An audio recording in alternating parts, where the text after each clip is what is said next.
Okay, okay, I'm here. I'm here. Hi. As I was shoveling the sandwich into my mouth, my roommate was like, "You know what sounds really good right about now? A smoothie." And so my roommate was fucking blasting the blender, making a smoothie right when I was about to press start. I was like, "Fuck." So, I think he's done now. Yeah, man, those late night smoothie cravings are just really getting to him, I guess. I don't know. I don't know. Yeah, we got my card hand for our special tarot streams. Well, welcome in, everybody. I hope y'all are doing good. Let's see who all we got here. We've got, first was claimed by my favorite froggy in the whole world, Neon Harper. Thank you so much, Harper, for taking my first today. It makes me very, very happy that you could be my first.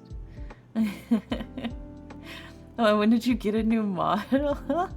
I debuted this officially 1 week ago now. Officially 1 week ago, because 1 week ago was my birthday. Welcome in, Magic Heart. Yeah, did I jump scare you with it? Yeah, welcome in. Yeah, this is my new model.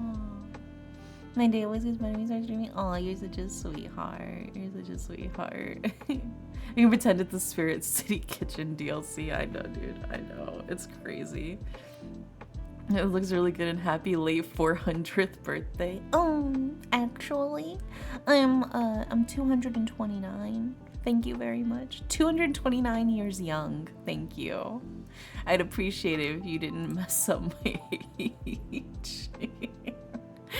But yeah, let's see who all got their daily pillows today. We got daily pillows by Ren, Leonix, Jeremy, Lazy, Zelfar.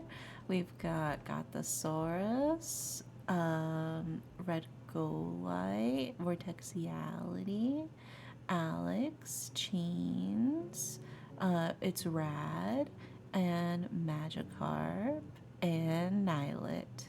Thank you, thank you.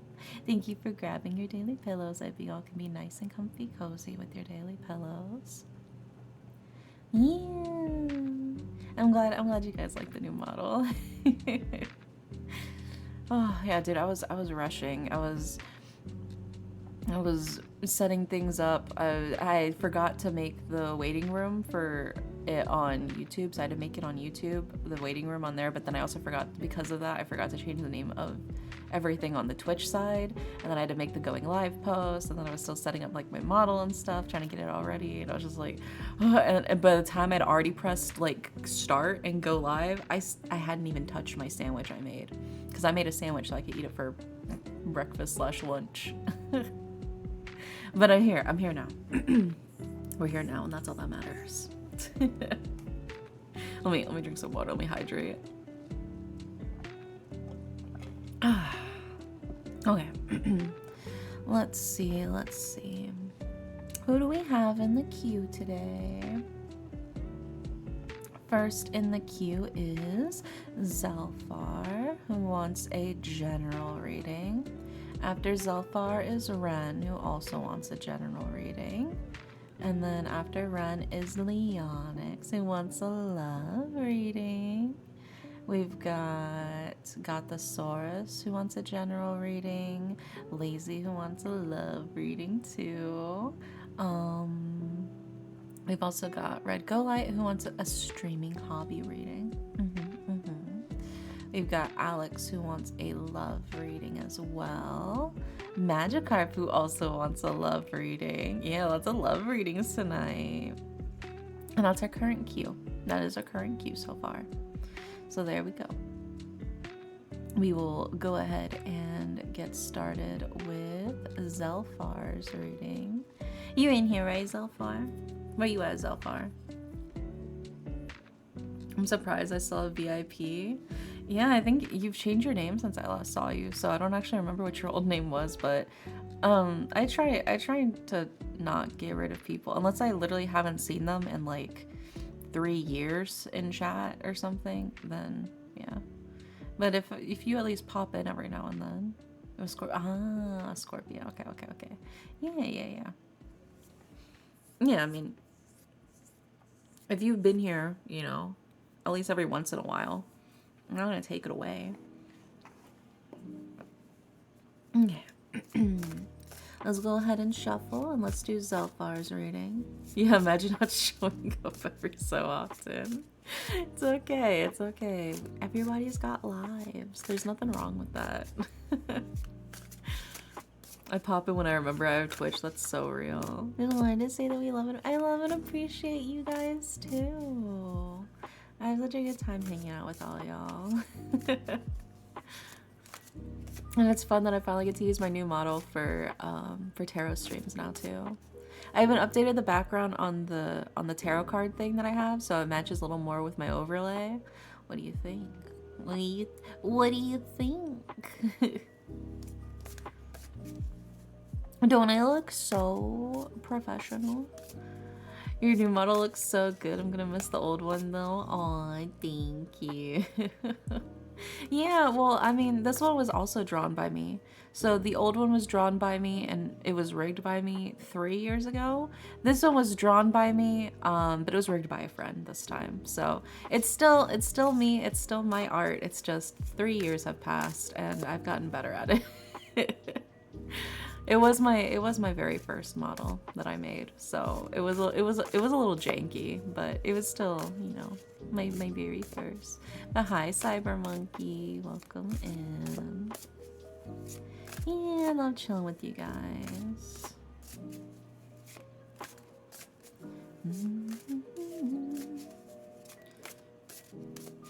You're so talented. I take commissions. If you guys want a VTuber model, I take commissions.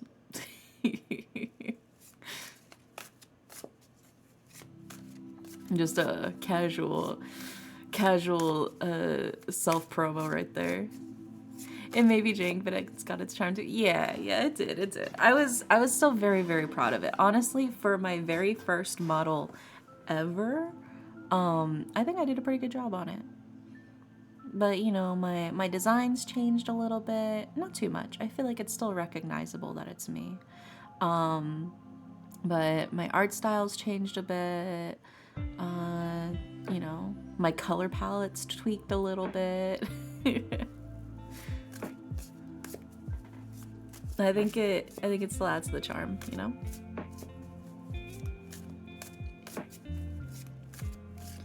Alright, let's see what we got for you, Zelfar, for your general reading.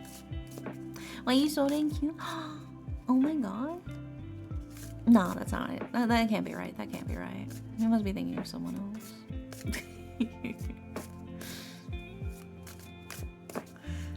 Let's see what we got for you, Zelfar.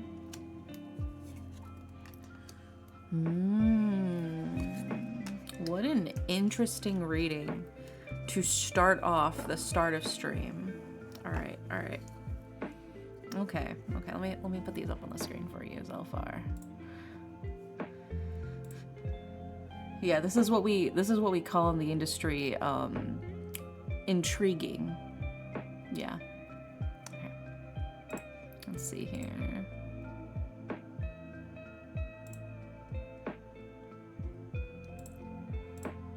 And then we've got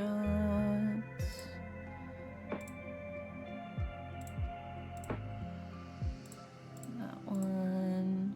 Good or bad interest? You'll see. I don't want to spoil it for you. And then the last card is...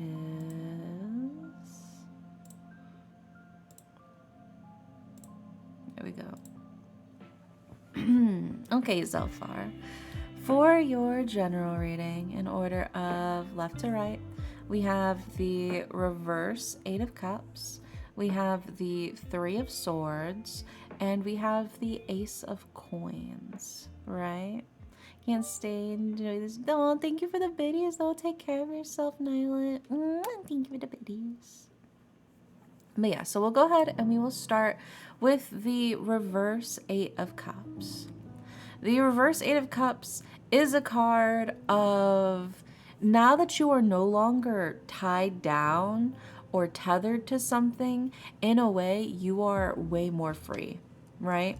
And that's like a thing. It feels like whatever you were holding close to, and it seems like it was probably a relationship. It could be romantic, could be platonic, could be familiar, whatever the case is, some sort of, I think it's a relationship that you were initially sticking close to and you were trying to make work. It feels like you finally decided, like, you know what, fuck it. I'm cutting it off. I'm free. I'm moving forward. I'm not tying myself down to this anymore, right? Because we also followed up with the Three of Swords. And the Three of Swords is a card of heartbreak. The Three of Swords is a card of broken relationships, and that sort of like stabbing heartbreak from things, especially relationships with other people, kind of breaking apart, right? It's the loss of love in some instances, right? Like I said, not necessarily romantic. It could be, but it could also just be like a friendship or like a family member. It feels like there's been some sort of like emotional cut off with somebody that was probably dragging you down a lot, that you were probably taking care of a lot, and it was not beneficial at all for you. It was not helping you at all. It was probably only dragging you down, is what it kind of feels like. Also, Ghost Pupper, thank you so much for the oh my gosh, the 8 months. Thank you. Thank you. But yeah, so we immediately have these two cards kind of paired together, that reverse 8 of Cups and the 3 of Swords, right? Also, wait, what the fuck did, hold on, I just saw an insane email. There's no way that's, oh, give me a second. Oh, huh? What the fuck? Ghost Buffer? Why the fuck did my PayPal email just tell me that you just donated $100? What the fuck? I was like, there's no way that's it. I must be missing something. There must be some context. And no. What the fuck? What the hell, Ghost Popper? Thank you so much for the $100. The fuck?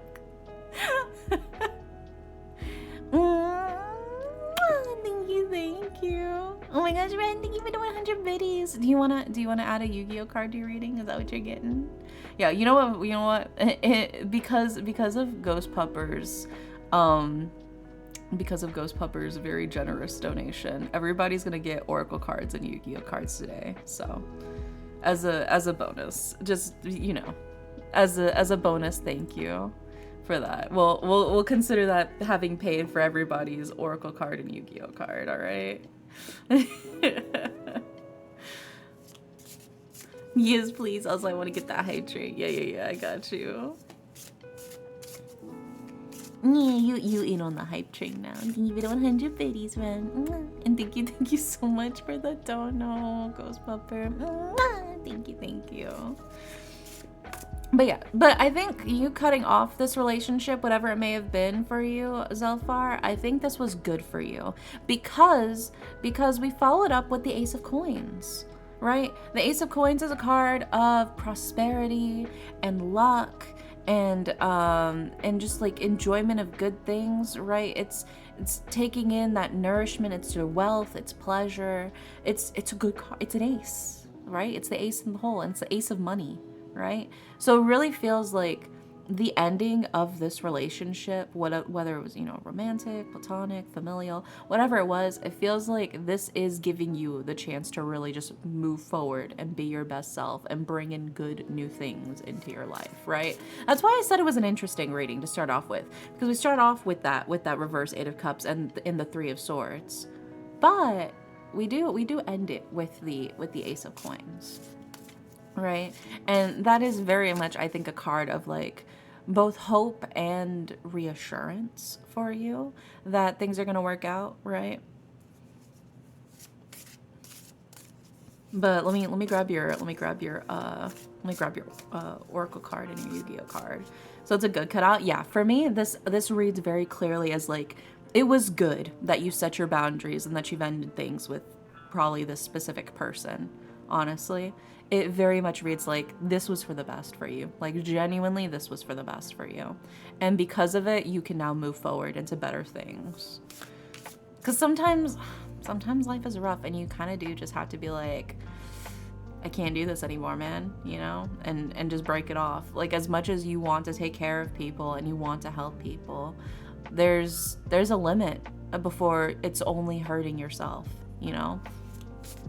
And I think it's probably reached that threshold for you, and you've kind of just laid down the law. You're like, look, I'm not doing this anymore. Like, it's over, and that's rough and that's painful, right? You have that Three of Swords. It was painful, it sucked. But ultimately, it's for the best, you know? Also, hi, Lacey. Welcome in. Hope you're doing well. Yeah, let's grab your Oracle card. You got... We got Mushroom. Mushroom is recycling and breaking down problems, right? Mushrooms rely on the end of one thing to feed their new life, right? I think it's actually talking about someone I cut a while ago.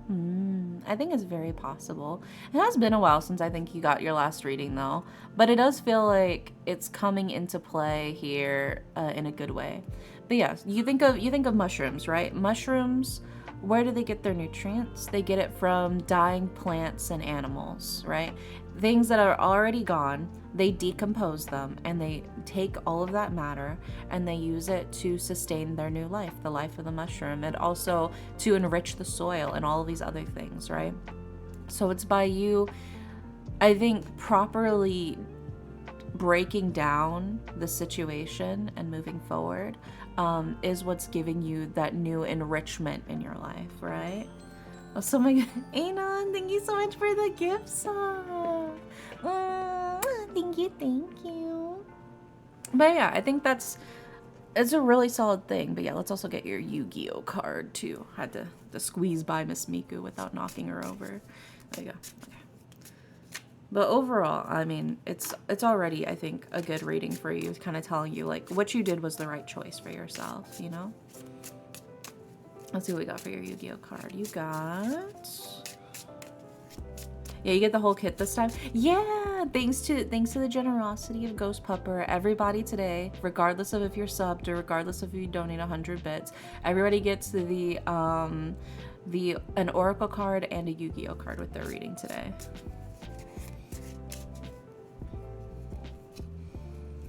So hi, Tremor.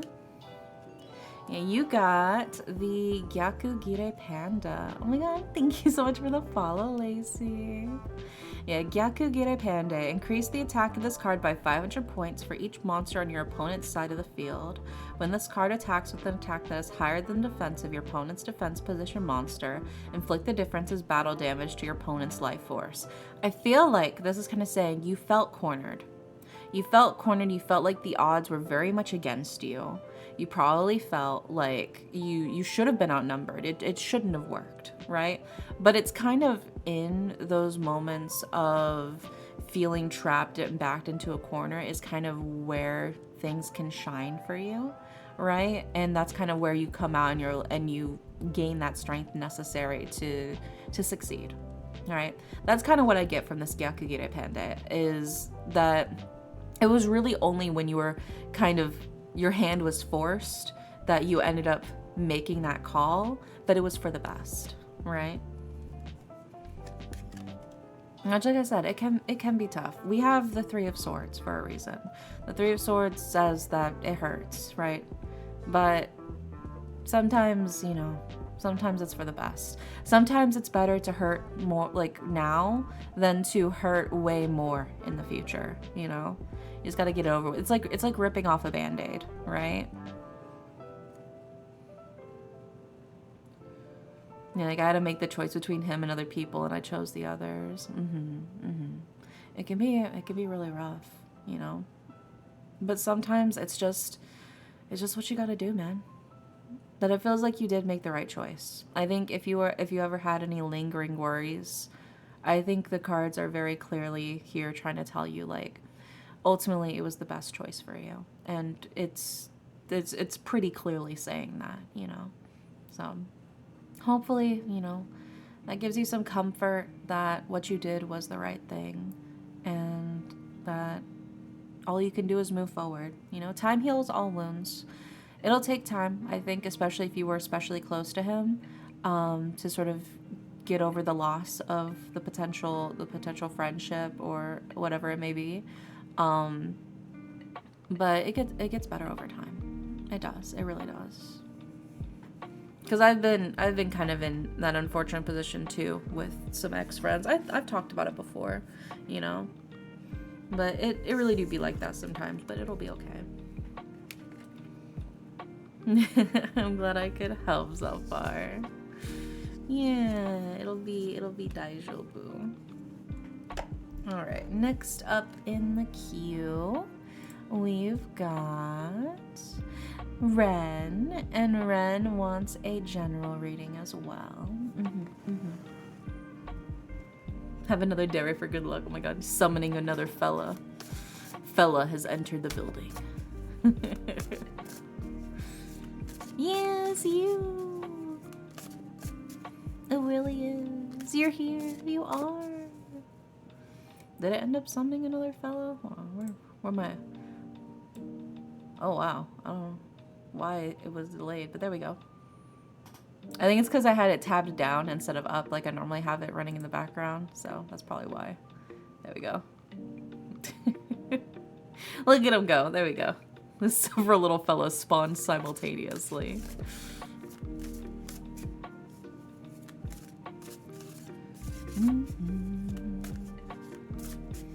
Okay, but yeah, let's see what we got for you, Ren, for your general reading.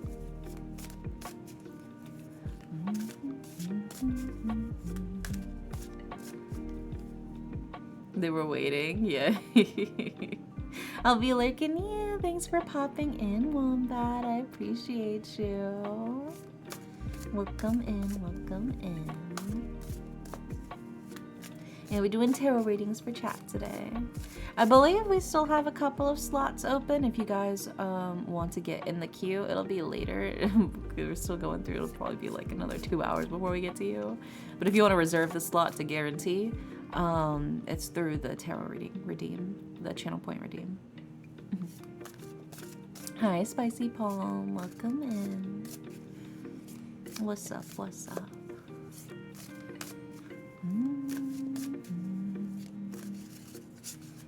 Look at them all just sitting there in a row.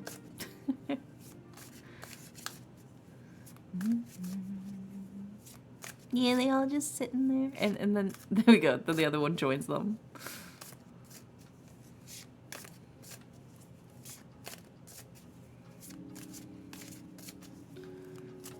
So Ren's general reading.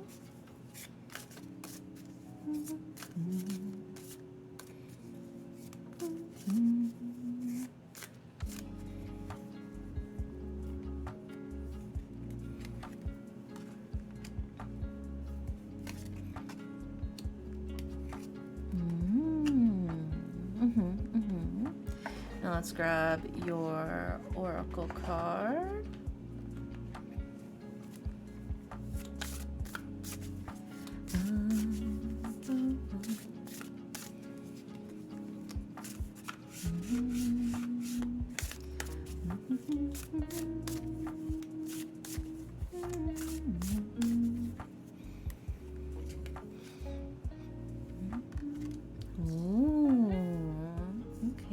And now let's grab your Yu-Gi-Oh card.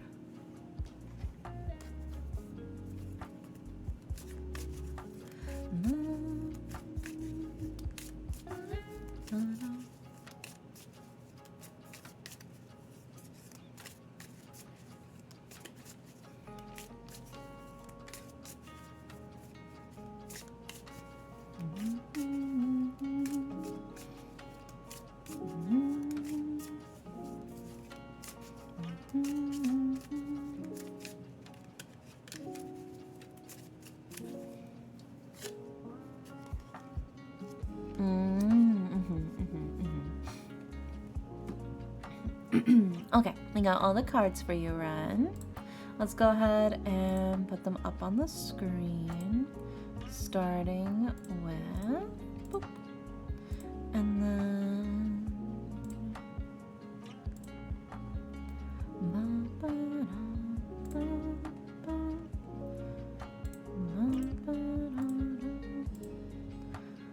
then we've got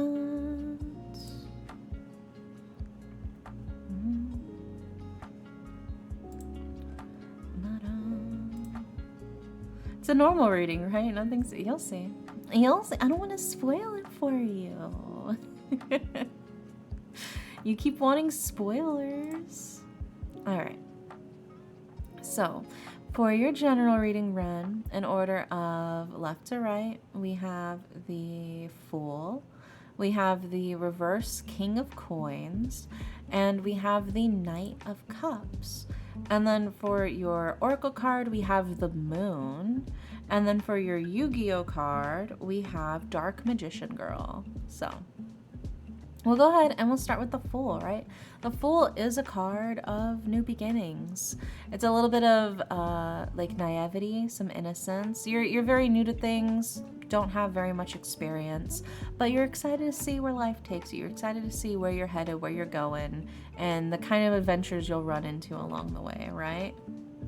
I don't think I've seen the Moon Oracle card. Yeah, I have like the Moon and the Sun in my Oracle card deck. They mean a little bit different things than in my tarot deck though. But it is, yeah, it is in here because it's like a Garden Witch kind of thing.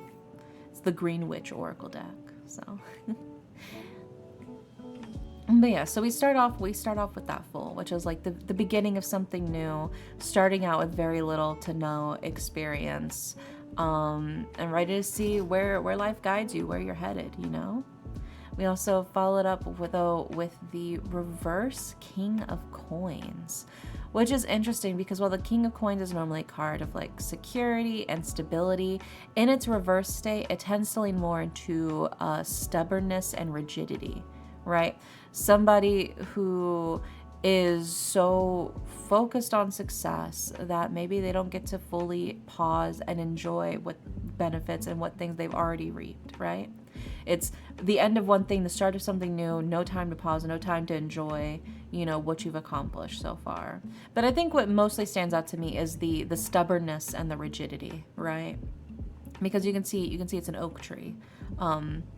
So there is this sense of maybe getting too stuck in your ways, getting too focused on things and not being flexible enough when it comes to, you know, life paths and things changing and ways diverging, things not going maybe according strictly to the plan that you had in your head. The reverse King of Coins is like, I don't know about this. I don't think we can do it then. Since it's fully frozen up, you know, it's not going that way. Yeah. I think you gotta focus on that. But that also leads us into your Knight of Cups, right? And the Knight of Cups is very much like artistic, very dreamy, very romantic, but also very goal-oriented, right? They're a very imaginative person. What they see in their head, they want to bring out into life, right? They want to create. And I feel like what's best for you, I think, to help break you out of your rigidity, to help get you out of that stubborn state of mind, is to instead focus on what you want to make, what you want to create. What is the end goal for the creation, right? So rather than, like, let's say initially you were thinking, oh yeah, I want to make a marble sculpture, right, of an angel, right? But then maybe you can't find the marble and you're like, but you have to remember, what is it that you really wanted to make? What did you really want to specifically make marble, or did you specifically really want to make an angel, right? And I think when you understand what's the most important thing to you artistically, then you're able to be more flexible. You'll be like, okay, well, actually making it out of marble isn't important, but I want it to be, I still want it to be some kind of stone. So maybe I'll get a cheaper white stone, right? That can still give the illusion that I can still work with, right? Or maybe I don't want to make it out of stone at all. Maybe I just want to make it out of, I don't know, fucking paper mache or some shit, right? I think this is your chance for you to really stop and think about what is most important to you? What are the actual goals that you're trying to achieve? And don't let your stubbornness of having it all go A, B, C, D, E stop you from moving forward, right? And then that brings us to your oracle card, which is the moon, right? And the moon is a card of phases and cycles and intuition, right? I think you got to trust your intuition more, trust your gut more when it comes to these things. Don't get so focused on, I've drafted up the perfect plan of exactly what I need to do to get through things. Sometimes you just got to go with the flow and see where things take you, you know? I think you'd be surprised what happens when you don't have as strong of a clear image in your mind of what you're expecting to come out, and you kind of just let it form itself naturally throughout the process, you know? But the moon also comes in phases, it's cycles, right? You have the full moon, you have the waxing moon, the waning moon, you also have the new moon, right? And often the phases of the moon are cycles of the beginning and end of something too. I think it feels like maybe you also go through periods where you feel like things are all going according to plan, and then, oh no, everything is not going according to plan. And I think when things do feel like they are just like smoothly going according to plan, I don't think there's any need to change any of that. But I think when it feels like things are not, you know, going the way that you want them to, sometimes it's best for you to adapt your strategy when that happens, right? If it's fighting you to be made, then maybe find a different way to make it, right? You don't have to force it to come out that way. And then that brings us to Dark Magician Girl, right? She gets stronger the more of the Dark Magician and Magician of the, what was it? The fucking Magician of the, whatever, you know. Whenever there's more of those specific cards that are in the graveyard, that's when she gets more powerful. It's when the odds are not in her favor. When things are already difficult, that's when she shines brightest, right? When there's already been failures on the scene, that's when she's able to make the most out of a situation, right? When there's already been things that have fallen apart and not gone through to the end, that's when she's able to make the most out of things. And I think you just kind of have to channel your inner Dark Magician Girl, you know? Guess who's going to therapy? Oh my god, is it you? Is it you? I'm very proud of you. Congrats. But yeah, I think you gotta stop fighting your creative process. You gotta be more loose with it in some instances. When things are going according to plan, great, keep doing what you're doing. But I think when you start coming across those roadblocks and you start stumbling into things, especially if you're trying to create something new, like if you're trying out a new hobby or a new style or a new specific craft, things are very much not going to go according to the way you envision them and imagine it, because you just don't have the experience, right? So what matters most outside of experience, I think, is versatility and flexibility, right? Azahayim, welcome in. How are you? I think I kind of get it. It's like a fear of failure that I'm sticking so hard to plans, but I shouldn't be afraid of failures because it's an opportunity to learn. Yeah, I mean, some of the best things I've made have happened because it wasn't initially going according to plan.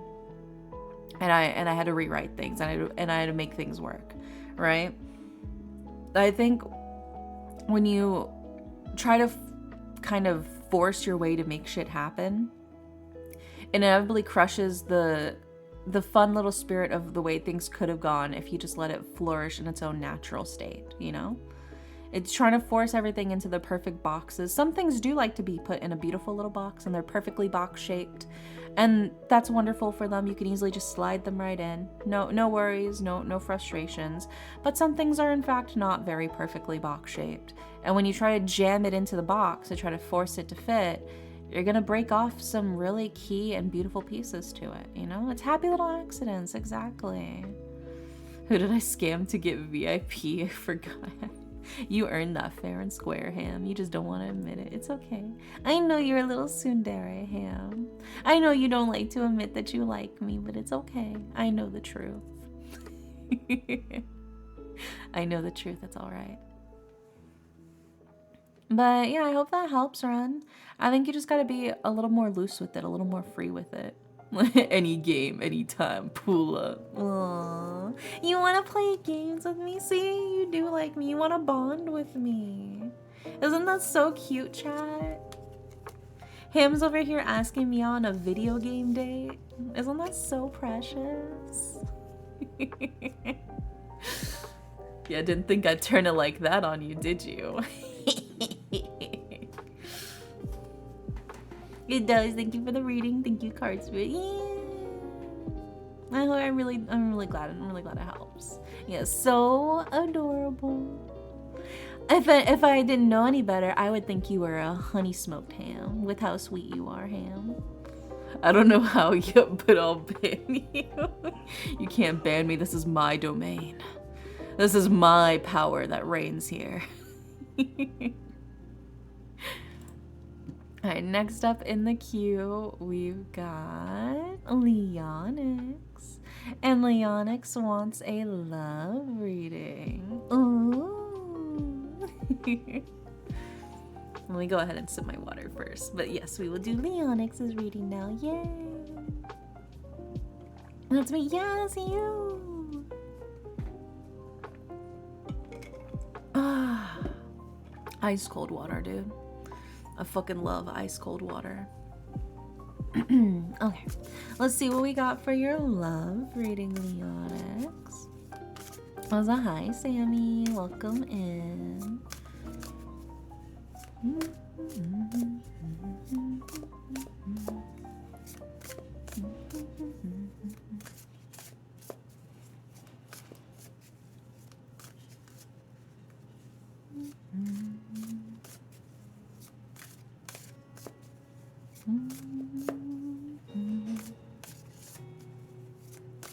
Oh my god, getting that inspiration spell. Alright, let me draw the cards real quick for Leonix, and then I'll do the inspiration spell for you, Ren.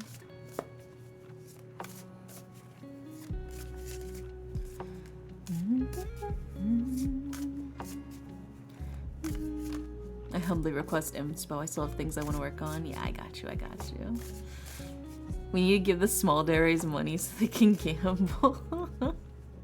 Yeah, they can pool on my Uma Musume game for me. I need that Super Creek SSR, dude. I need it. I have not gotten a good pool in so fucking long. We gotta fix the economy. Yeah, tiny dairies in the corner going, always bet on black. Yeah, they're gonna win big. You have it? Oh my god. You better max that shit out. I'm gonna need it.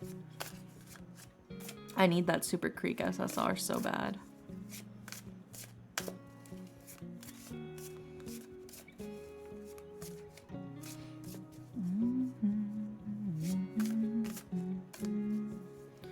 In theory, you will win sometimes, so just keep going. Yeah, they say 99% of gamblers will hit before they make it big. Yeah, exactly. Oh my god, I was saying it right when you sent it. You actually got it ages ago. It was one of your first support cards. Oh, look, I feel like everybody fucking has it except for me, dude. I don't know.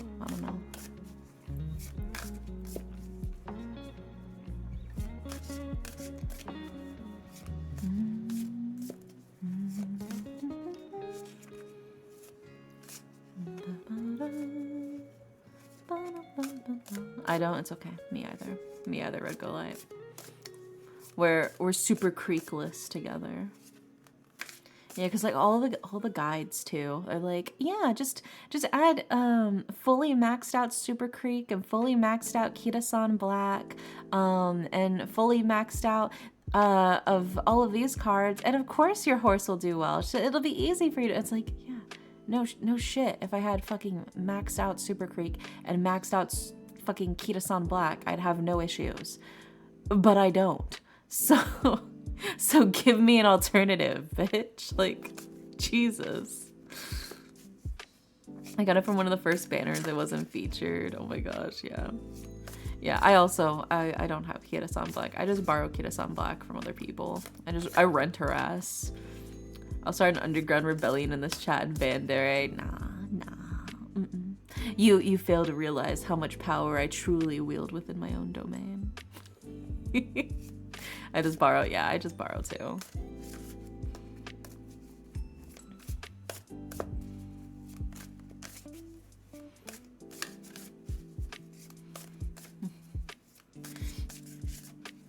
Yeah, give me a rare only build. Rare and super rare. I'm okay with super rare. I have a pretty decent collection of super rares. But like half the shit people will recommend are like SSRs. And I'm like, bro, I don't have SRs or SSRs. I only have like a fuck ton of SRs. I keep mixing it up. You know what I'm saying?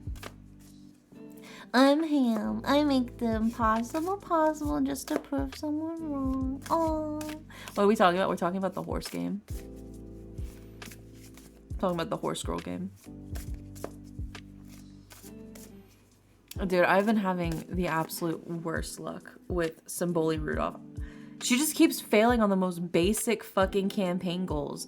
She lost the third campaign goal, right? The first one is run in the junior make debut, right? The junior debut. The second one is to run in the mile that she has a disadvantage at. And then the third one, she fucking lost. She needed to come in like top 5 and she came in like 7th and I fucking lost. I don't even think that's you're just don't you she just I think it's just like my RNG is just so shit this week or something because I played with Haru Urara and Haru Urara cruised through, got all the way through to the URA finale. She won. My daughter, I played with El Condor Pasa and I managed to get to the actual URA finale. I didn't win, but like I got to the URA finale. Meanwhile, Symboli Rudolph over here eating fucking dirt in the third campaign goal. Like, I don't know what to tell you, man. She just hates me. Like, I have perfect legacy, right? She's got like the perfect circle, the 2 circles for legacy for her parents. I have almost all of the recommended support cards lined up for her. And I'm, prioritizing stamina, power, and speed. And she is still eating shit. I don't know what to tell you. At this point, it's not just me. It's just Symboli Rudolph hating me specifically, I guess. I don't know. I'm gonna force her to win eventually. But I had to like take it. I had to like close the game. I was like actually getting mad, dude. I was like actually getting a little bit salty. And I was like, you know what? I'm gonna close the game for a bit. I'm gonna go touch some grass. I'm getting a little too frustrated. Get a little too mad. Well, so hi, Bean Butler. Welcome in. Yeah. I was getting too salty in a video game. Which is crazy, because normally I don't give a fuck. Normally I do not give a fuck, but that one was like driving me insane. Like a skill issue. I'm gonna fight you. Do you need me to publicly embarrass you again, Leonix? Are you asking for another public embarrassment campaign to happen to you? You need me to pull up another Umamasume fucking open lobby race? Okay. Is that what you're requesting right now? I see you over there, Ham, trying to cozy up to my mods to try to start a coup. You think you're slick? Roast. I started getting recommended videos of the actual Horses Pass race. Yes, I have too, dude. Oh my god. I absolutely have as well. Hey, a coup. Never heard of such a thing. I'm sure, Ham. I bet my Rudolph could beat your Rudolph. We could do a Rudolph off. After stream, I'll make the room. We'll have a Rudolph only room. And anybody else who wants to race their Rudolph can. How about that? We'll do that. Your Rudolph couldn't put me in my... We'll see. I'm just an innocent civilian here in chat. It's okay. Yeah, well, for those of you who play Umusume, yeah, we'll put that in. We'll set that up after stream. We'll have a Symboli Rudolph off, and we'll see who wins.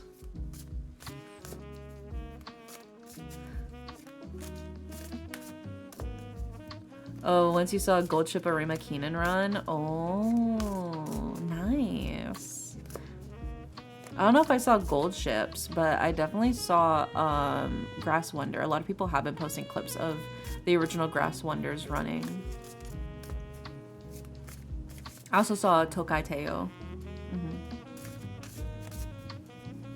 Speaking of, by the way, I got the movies. So, should we continue watching season 3 of the anime and then watch the movie, or should we watch the movie this week and then continue with season 3? Because they're kind of like all in different pockets of order anyway. So I think it's just a matter of what y'all preferred.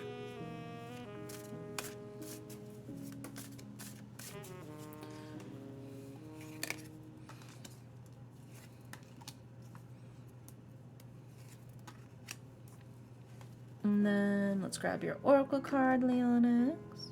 I say season 3 because we already started it. True. Yeah, we can just watch it after we finish season 3. We'll probably finish season 3 like next week at the rate we've been going.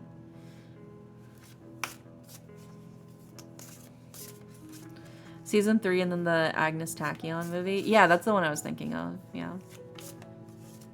Yeah, we can do that then. We'll finish season 3 and then we'll watch the Agnes Tachyon movie.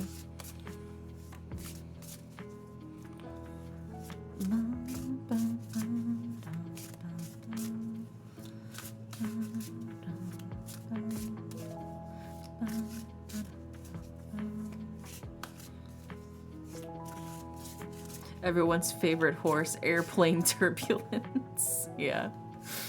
That does sound like a fucking horse name.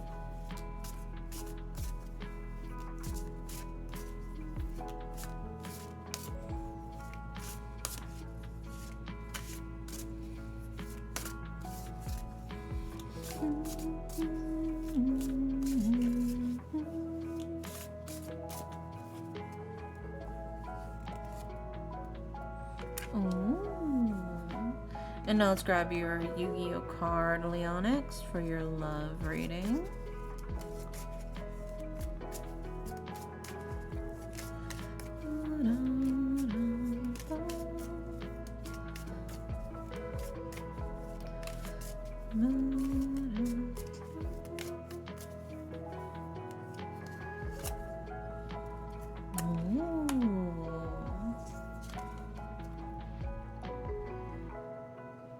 Okay. All right. Let's put the cards up on the screen for you, Leonix. I've been seeing a bunch of shorts, and whenever they mention Agnes Tachyon, they'll use any 2 words that start with A and T, respectively. That's crazy. All right, we got the first one, which is...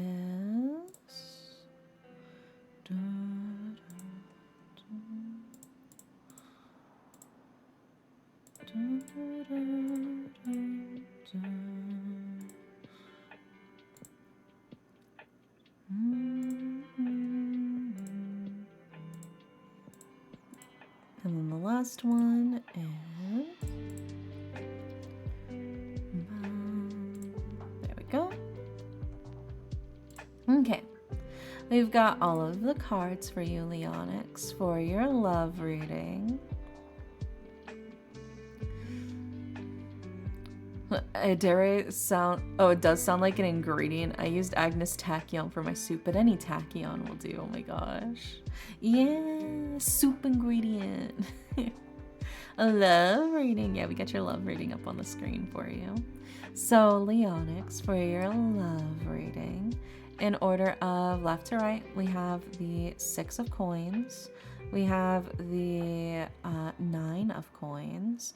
And we have the Judgment card, right? And then for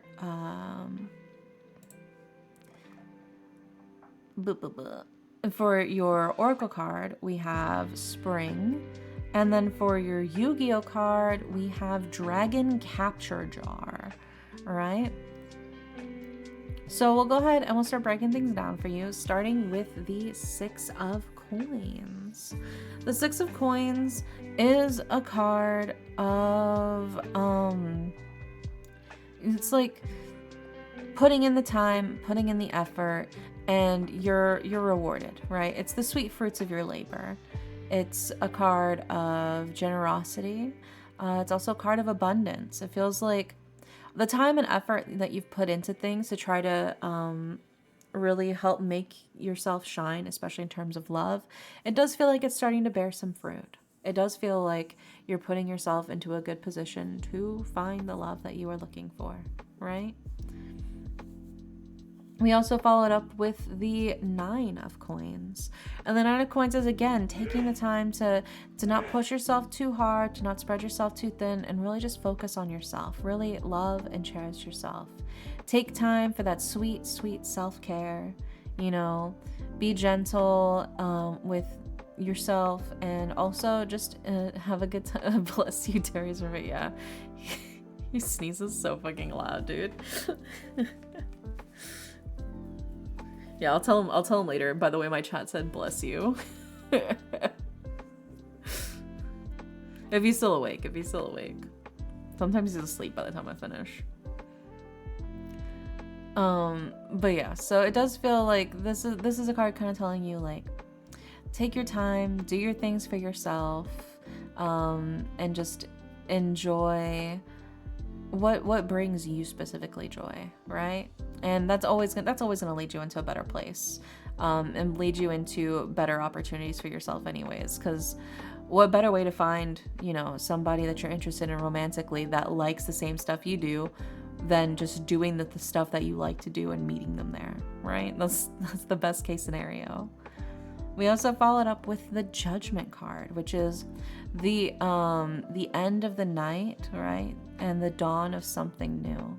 So it's the sense of, like, this is a new beginning. It's time for new changes in the world, the end of winter and the start of spring.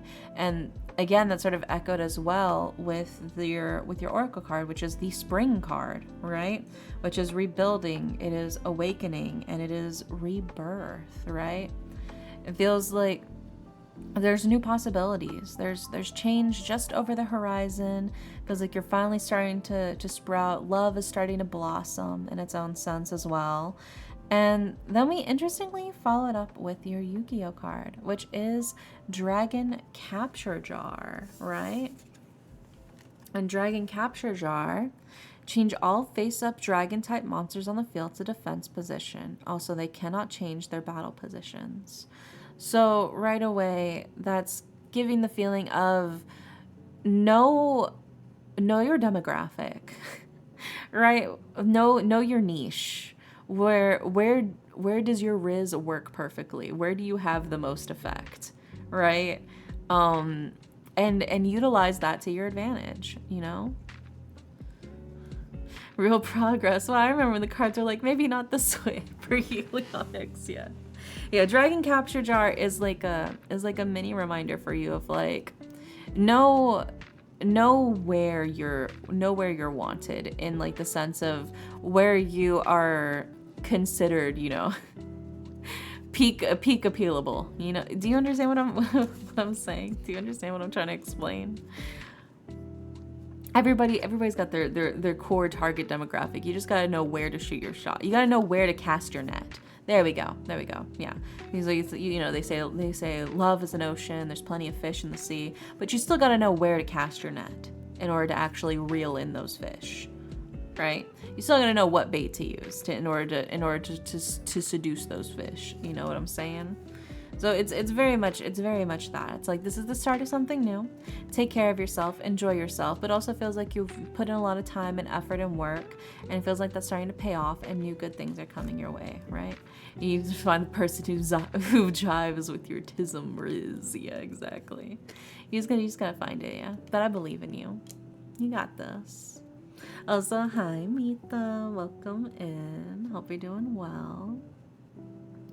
But yeah, I mean, I think the key thing here really is just find where you are considered the most desirable and go forth and be free. Go forth and be free and woo them. But I feel like you're on a good path for yourself now. I think you've carved out your right niche. You just got to know where to apply it. And you'll be good, and you'll be good. Hey, yo, girl, you ever consider I might be your target demographic?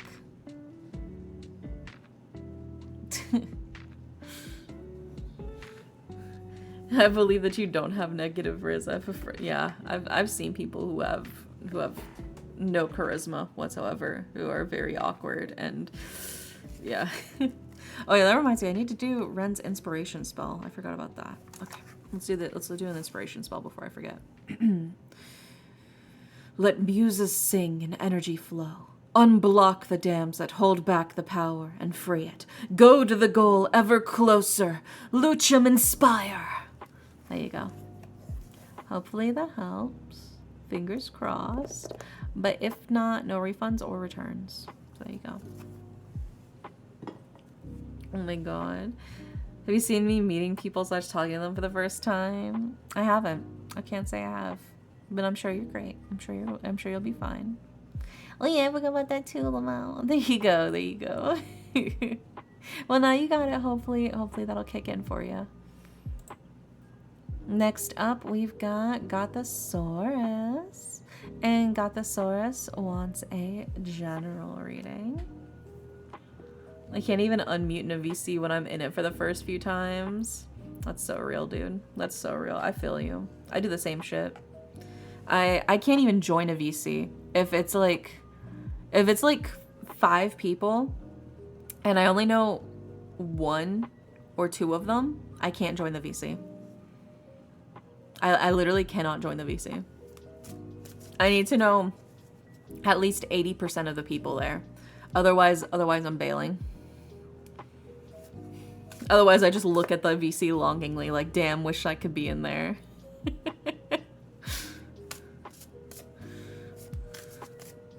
Which sucks whenever I join new servers that are like dedicated to like meeting new people and I don't know anybody in the server, but there's like a bunch of people in there. If there's like 3 people in there, I think I could probably work up the courage to join if it's like 3 people, 2 or 3 people. But if it's like 5, you know they're having conversations. You know you're walking in and I'm too awkward for that, man. But I just look longingly at the VC like, I wish I could join them. Yeah, some of the bigger VCs, when everybody's chatting at the same time, it can get really overwhelming. Because I do, like, try and recognize people by, like, the sound of their voice. But when it's a new VC and I don't quite know what their voice sounds like just yet, I don't have their voice sound associated with, like, their username in my head, it can be really difficult for me to keep track of that, you know? And then I get lost in the sauce. I get lost in the conversation because my brain is like, but who just said that? But who just said that? Oh, but was that 2 different people speaking? Or was that one person speaking? You know, and I get so caught up in that I forget to talk. I forget to respond to anything. I depend on the Discord. Green lights up too. Yeah. Yeah, but I mean, normally I'm like multitasking when I'm doing anything. So I'm not normally looking at the VC screen to see who's lighting up. I'm like watching YouTube videos or, you know, or I'm working on art or something. I had to watch the call to see who's lighting up. Yeah. Yeah, for sure. For like the first couple of times I have to do that too. But then once I've got it down, I'm like, oh, this is so-and-so speaking.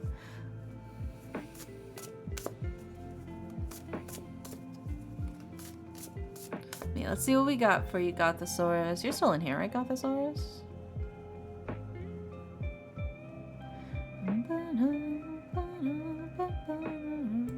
I also want to join more chats on the Discord. Next personal goal. Yeah, it can be scary. I think movie night for us is easier because we're all muted, so we're all still typing like in chat whenever we're talking, but we're not actually speaking out loud. So I think that's what makes it easier for everybody to join in and keep track. Yeah, Gothosaurus, where are you? It's your turn. I swear I just saw you not that long ago. Normally MVC, I just sit there and listen till someone says my name. There you are, Gothosaurus. Okay, I was making sure you were here. That's so real. You're like waiting to be called on. You're like raising your hand politely while the teacher's looking around for somebody to answer, and then all the other kids are just blurting out the answer. Yeah, whew, we found you. Whew. That was a close one. Dude, that always drove me insane as a kid. The teacher would be like, you guys need to raise your hand before you give the answer. You know, so I would raise my hand, and I'll wait for the teacher to call me, and then some motherfucker right next to me would be like, oh, the answer is 7. I'm like, motherfucker, you didn't raise your hand. You didn't raise your hand. I knew the answer was 7, and you didn't raise your hand. Now I'm gonna look like I don't know the answer. Yeah. I know. And sometimes the teacher would be like, yeah, that's right, the answer is 7. I'm like, you said to raise your hand. You said it. You set the rules. And then you didn't follow through in enforcing the rules. And now he's never gonna raise his hand, because what's the point? What's the point of raising his hand if he can just yell out the answer anyway and you'll accept it? Right? Right? Now he hasn't learned jack shit. You let anarchy reign. Chaos has come through. And it's all your fault, teacher. You should have enforced the law. Yeah, but they didn't raise their hand. That shit always drove me fucking crazy, dude. I hated it. I hated it so much. I had such a vendetta against the people who did that. Which is such a stupid thing to get worked up over.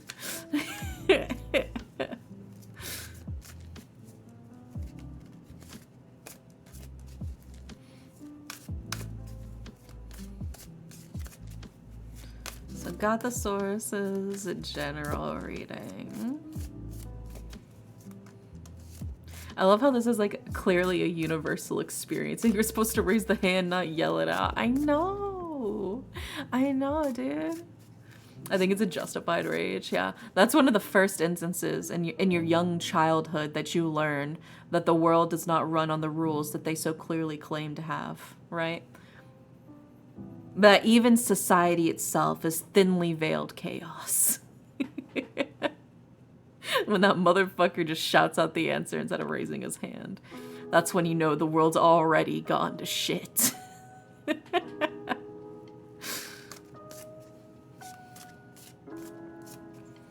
I'm so lost. My brain's trying to process what y'all are talking about. Okay, Sam. You know how whenever you're in school and the teacher is like, I'm gonna pick somebody to answer this question. So if you know the answer to this question, right, then raise your hand and I'll pick you and you can tell me the answer. And then she'll ask the question, and then while you raise your hand, the snot-nosed kid next to you yells and blurts out the answer, doesn't raise his hand, and then the teacher will be like, yes, that's right, and then move on. My thinly veiled rage cannot be concealed. Anarchy rules, society is dead. When I use my turn signal even though nobody is there and then get called out by the passenger, you should use your turn signal. People drive me crazy, dude. I mean, it's a similar but slightly different note. When the Uber driver starts driving off and I haven't finished buckling in my seatbelt yet, dude. Like, you can't wait another 2 seconds for me to click in my seatbelt. Like, brother, stop driving. I'm not ready. I'm not prepared. What are you doing? That's what actually also does irk me a little bit, is when the Uber driver just starts fucking speeding away as soon as I get into the car and they don't give me like half a second to like buckle in my fucking seatbelt. I want to wear my seatbelt. I'm trying to wear my seatbelt. I'm trying to be safe. That's the rules of the land. When my Uber driver doesn't fucking wear their seatbelt though, oh, that scares the shit out of me, dude. No, please. I want a safe driver. I don't need a fast driver, okay? I don't need to get there fast. If I need to get there fast, like, I would have left 30 minutes ago, right? What if we get into an accident 0.1 seconds as we start driving and I'm not fucking? You're so real, Red. That's literally what goes through my mind when they start driving away. That's a risky business. Yeah, it really is, dude. It's crazy, dude. It's crazy. Driving is scary. I know. People don't take it seriously enough. They need to be more careful with that shit. It's crazy, I think, how people forget how dangerous driving can be. You have to follow the rules so you can be safe. And when it's safe, then it's fun, you know? Because I do like late night drives. I do like, you know, being in the car while it's raining outside, you know, enjoying the night air, the breeze, seeing the stars in the sky. Those are all lovely things to do from the comfort of car. Yelling as you sing as loud as you can and as badly as you can. All of the songs you have memorized on the CD that you keep in your car. You know, wonderful, wonderful time. True car karaoke can be unmatched. Screaming out the lyrics to the entire Linkin Park Meteor album at 4 a.m. as you are driving to the only 24/7 McDonald's. It's a core memory. It's a core memory for everybody. Everybody in here's done that, right? Everybody in this chat has sang along so loud to the entire Linkin Park Meteor album at 4 a.m. on their way to McDonald's, right? Everybody's done that in here. I know they still made cars with CD holes. Don't say it like that. It sounds so lewd when you say it like that. Oh my god. Don't they? Do they not make cars with CD players anymore? I feel like they have to, right? There's no way they got rid of the CD player in a car. You know, CD holes is wild, Jose. I lost my voice singing, like, dude, Linkin Park hits so hard. It's such a good band, dude. It's so good. Oh, God. All of the songs, they really just... They just nail it. They just nail that deep emotional core, you know? I mean, they are holes where the CD goes.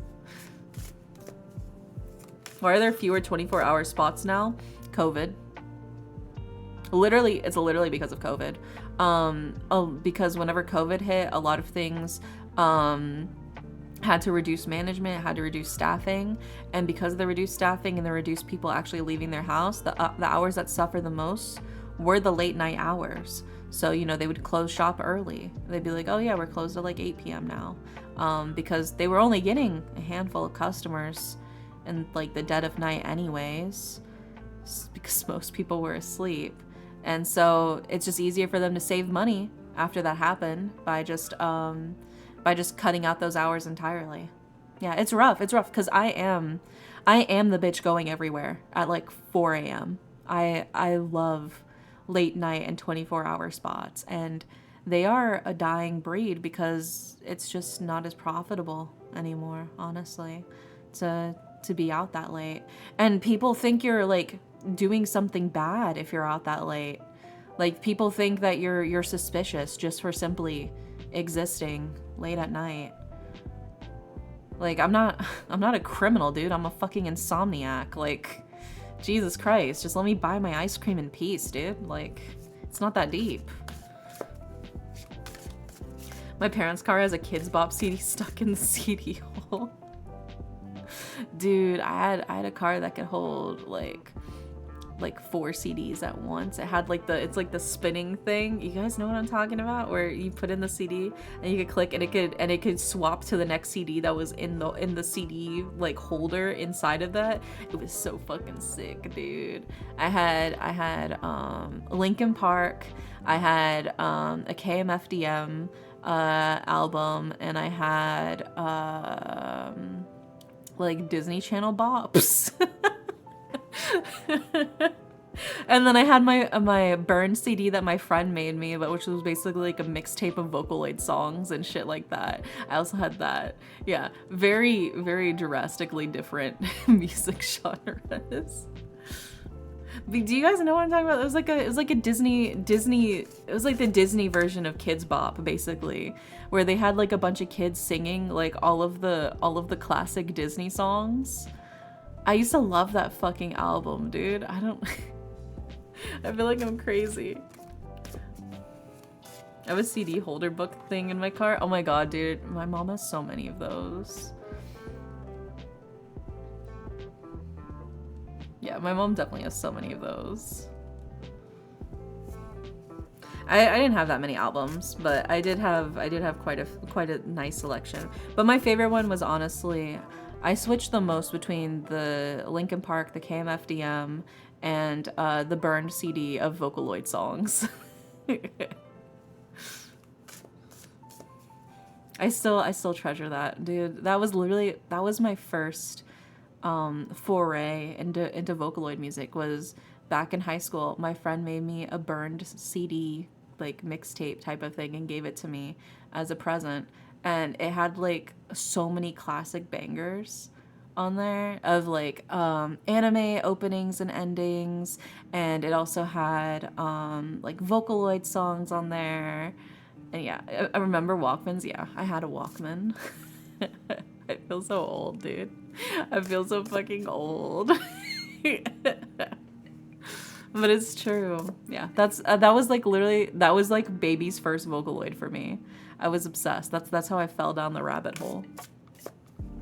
God, I used to binge the Tales of Symphonia OP. Oh my gosh. Yeah, I listened to Just Be Friends from Luca. Was one of like my favorites, and I have very distinct and clear memories of like, you should never do this. Never, ever, ever, ever, ever, ever, ever, ever do this. Do not do this. This is so fucking dangerous. I can't believe that we did this when I was a child, because I would. This is not good, okay? I'm prefacing this by telling you guys, never, ever, ever, ever, ever in your life fucking do this, okay? But I used to hang out in the bed of the truck.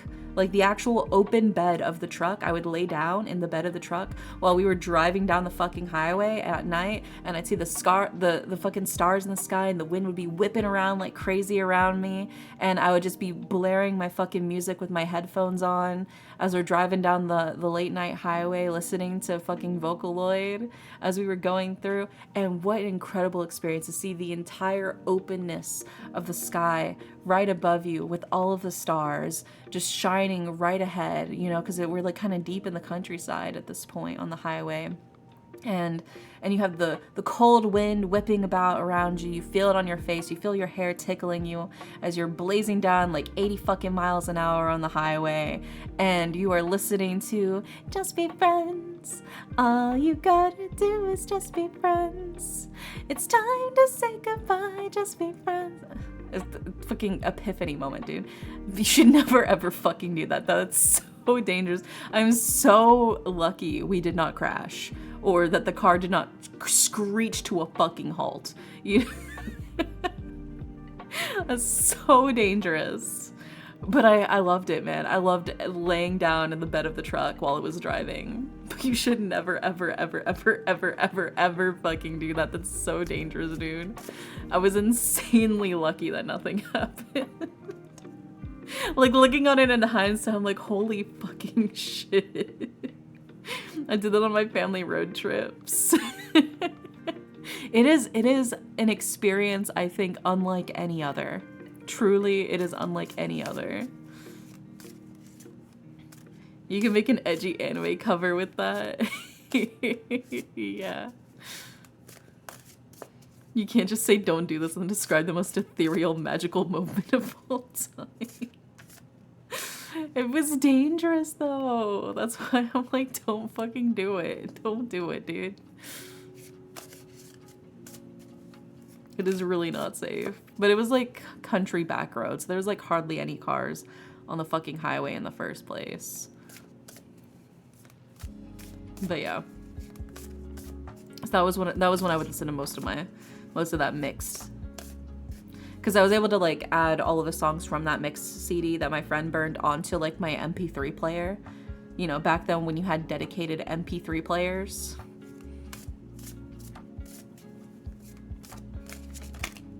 I had quite an extensive collection. And there could have been deer or meese, yeah. There could have. Luckily there wasn't. There could have, you're right. That's why it's dangerous.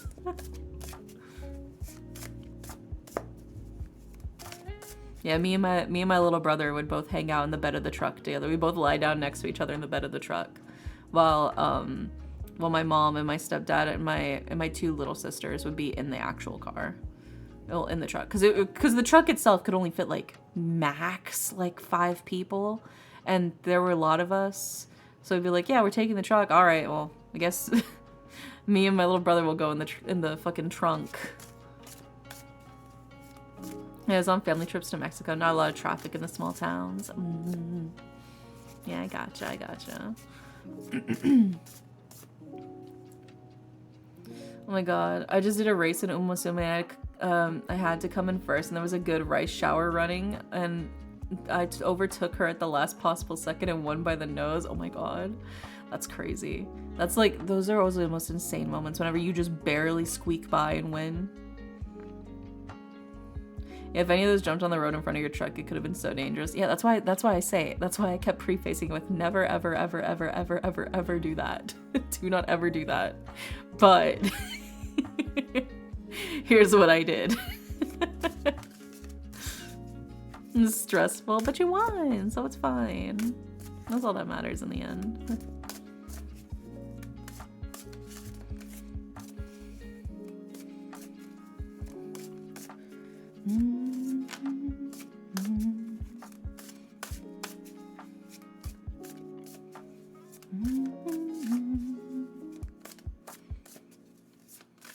Let's see what we got for the thesaurus for your general reading. Got a little distracted.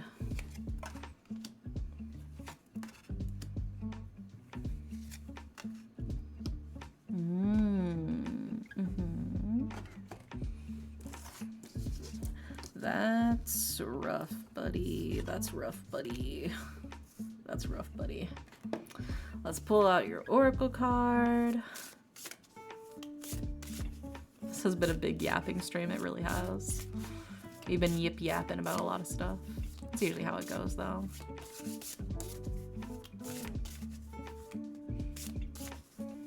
We love the dere yapping. I'm glad to hear it. I'm glad to hear it. And now let's grab your Yu-Gi-Oh card. Yeah, Rip got the source. Got the source like, where the fuck is my reading, dude?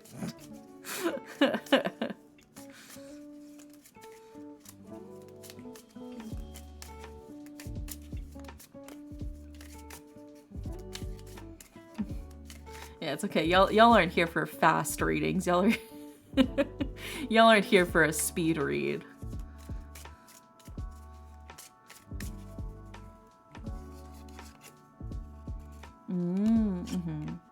Yeah, that pairs well with the oracle card that you got too. All right, let me drink my water and put the cards up on the screen for you.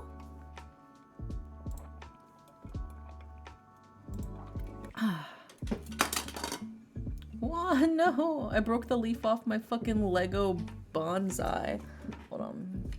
Get back on there, bitch.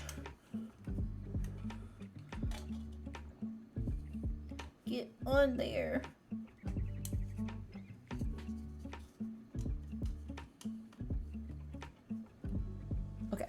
Okay, I fixed it. It's back on. Is it really a dere stream if we don't take half an hour of yapping between readings? Yeah. Yeah. It's okay. I fixed it. It was just a leaf. I accidentally knocked it off. Okay. So, first card is...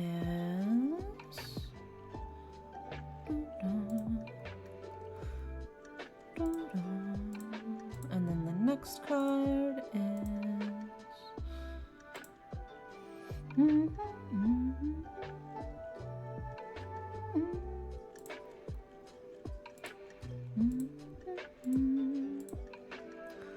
then the last card is...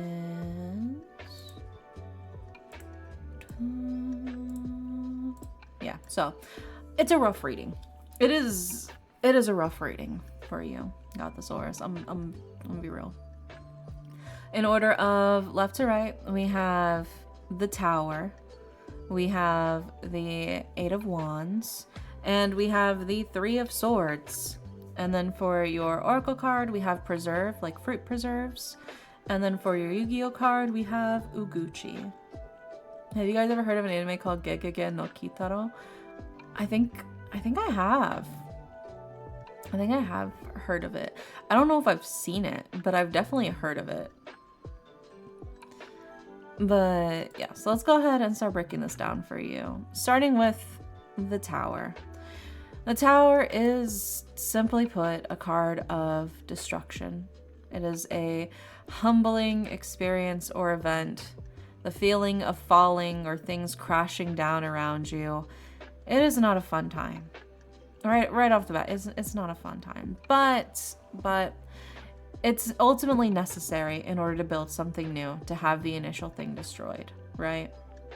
So as painful and as scary as destruction can be, it is also a necessary part of our life in order to make things better and stronger in the future, right?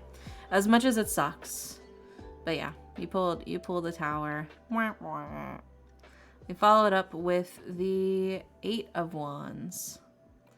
And the Eight of Wands is a card of kind of juggling a lot of different things. It feels like you have maybe a lot of stuff on your plate, a lot of things that you're trying to tackle all at once, a lot of things you're trying to do.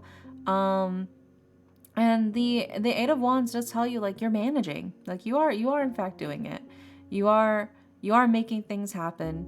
You have a lot of stuff going on, but also it just feels like kind of like you've got a lot of stuff surrounding you on all sides. In a way, it almost feels a bit overwhelming, right? It feels like you're kind of surrounded by tasks and things you have to do and things that must be done, right? Sometimes it can feel a bit overwhelming.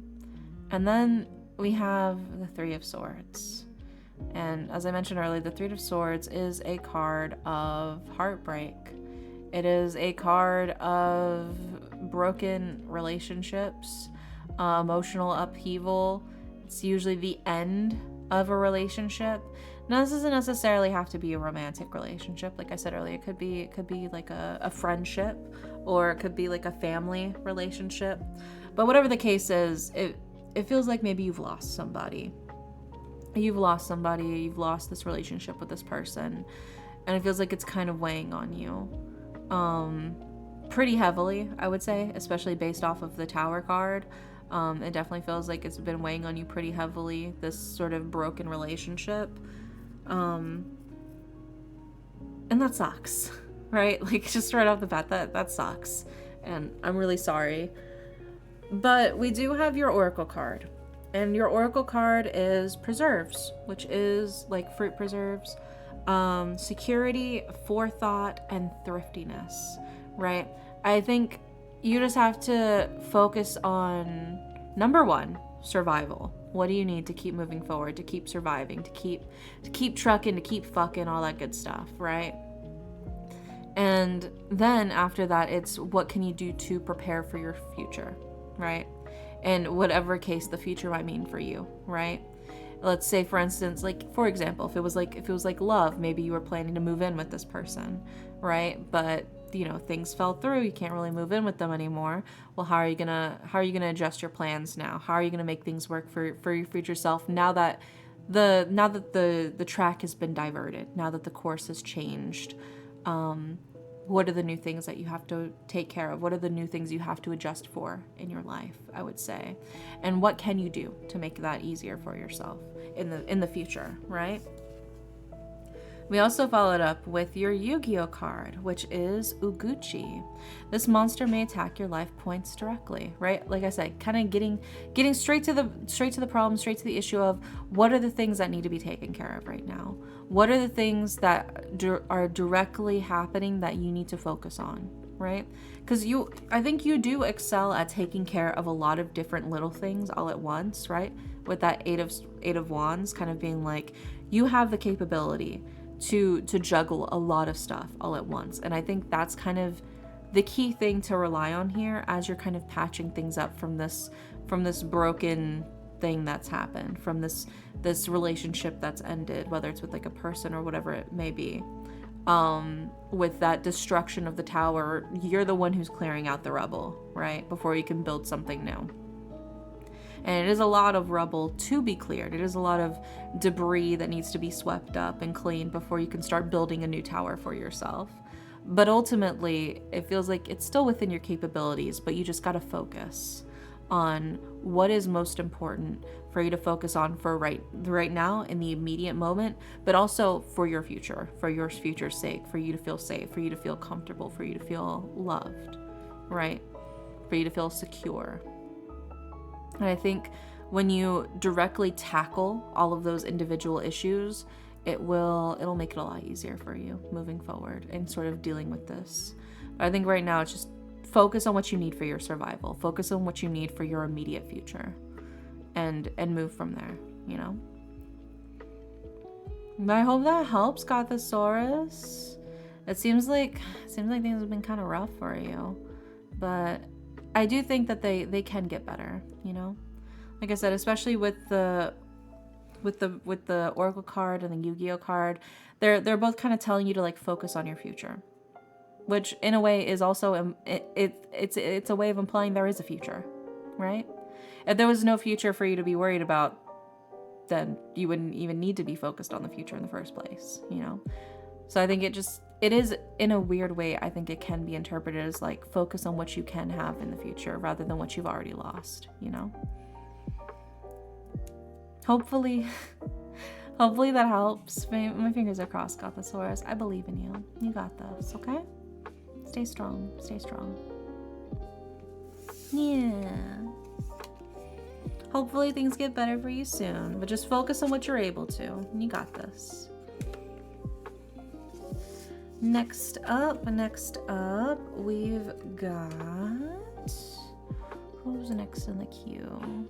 Next is Lazy. Lazy Soul, are you here? Then after Lazy is Red Golite. And then after Red Golite is Alex. And then after Alex is Magikarp. And after Magikarp is...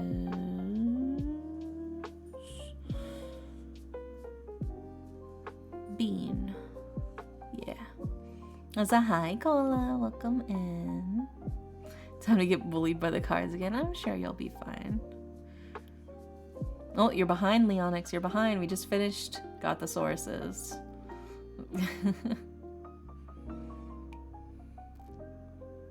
Gotta update that queue. There you go. There you go. Perfect, perfect. Alright, let's see what we got for you, Lazy, for your love reading.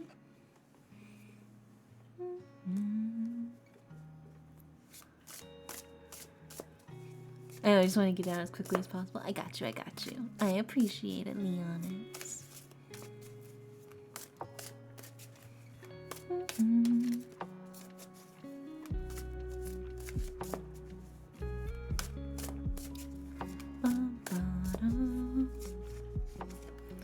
Well, the cards only roast you if you haven't listened to their advice. Yeah, pretty much. Pretty much. As long as you're listening and do your best, they usually try to give you some words of encouragement.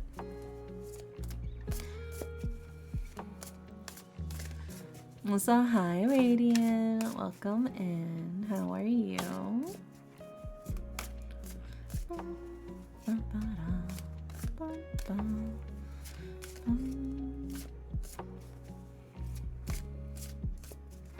That's why I ask for more readings. Yeah. Get that update on it. The patch notes, if you will, on your tarot reading. Oh, why you don't? Yeah. Sometimes you just gotta check in, see how things are going, see if you're still headed on the right direction. You know. I think everybody's just waiting for their patch notes update on their readings. How you doing? I'm doing good. We're chilling, we're vibing. We're doing a love reading for Lazy Soul right now.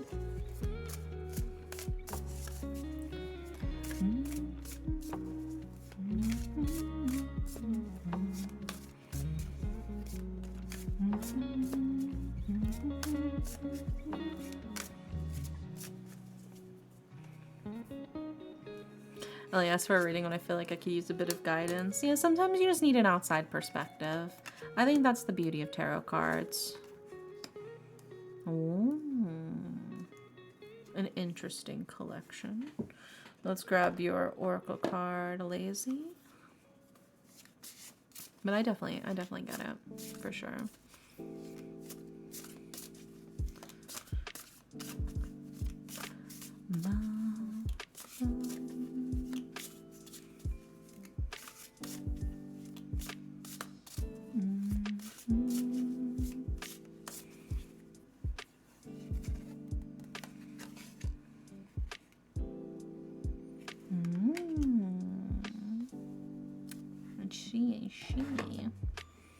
Let's grab your Yu-Gi-Oh card. Ask the cards for guidance, but end up getting bullied. Nah. It's not. It's not bullying, I don't think. Yeah, I think you're fine. Oh my god, you got a Switch 2 the other day and you've been playing Mario Kart. Are you having fun?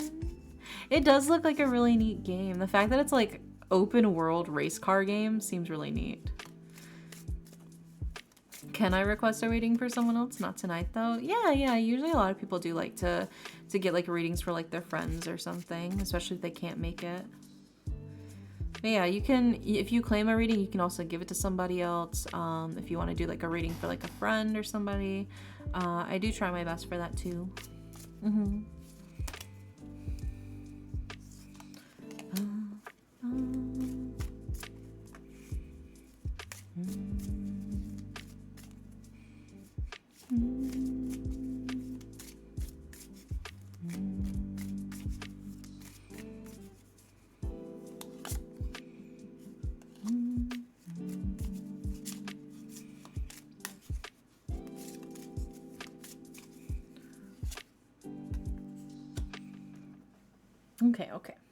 Okay. We got all of the cards for you, Lazy. So let's put them up on the screen for you. So hi, Cult Leader Giggles. Welcome in.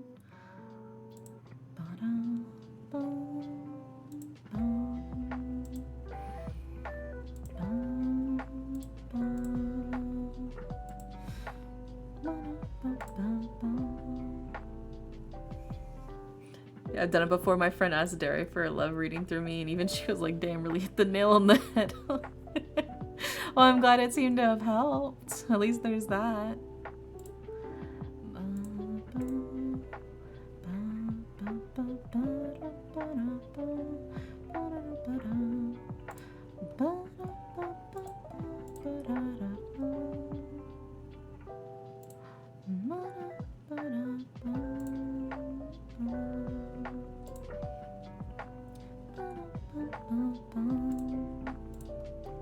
There we go. All right, we got all the cards for you, Lazy, for your love reading.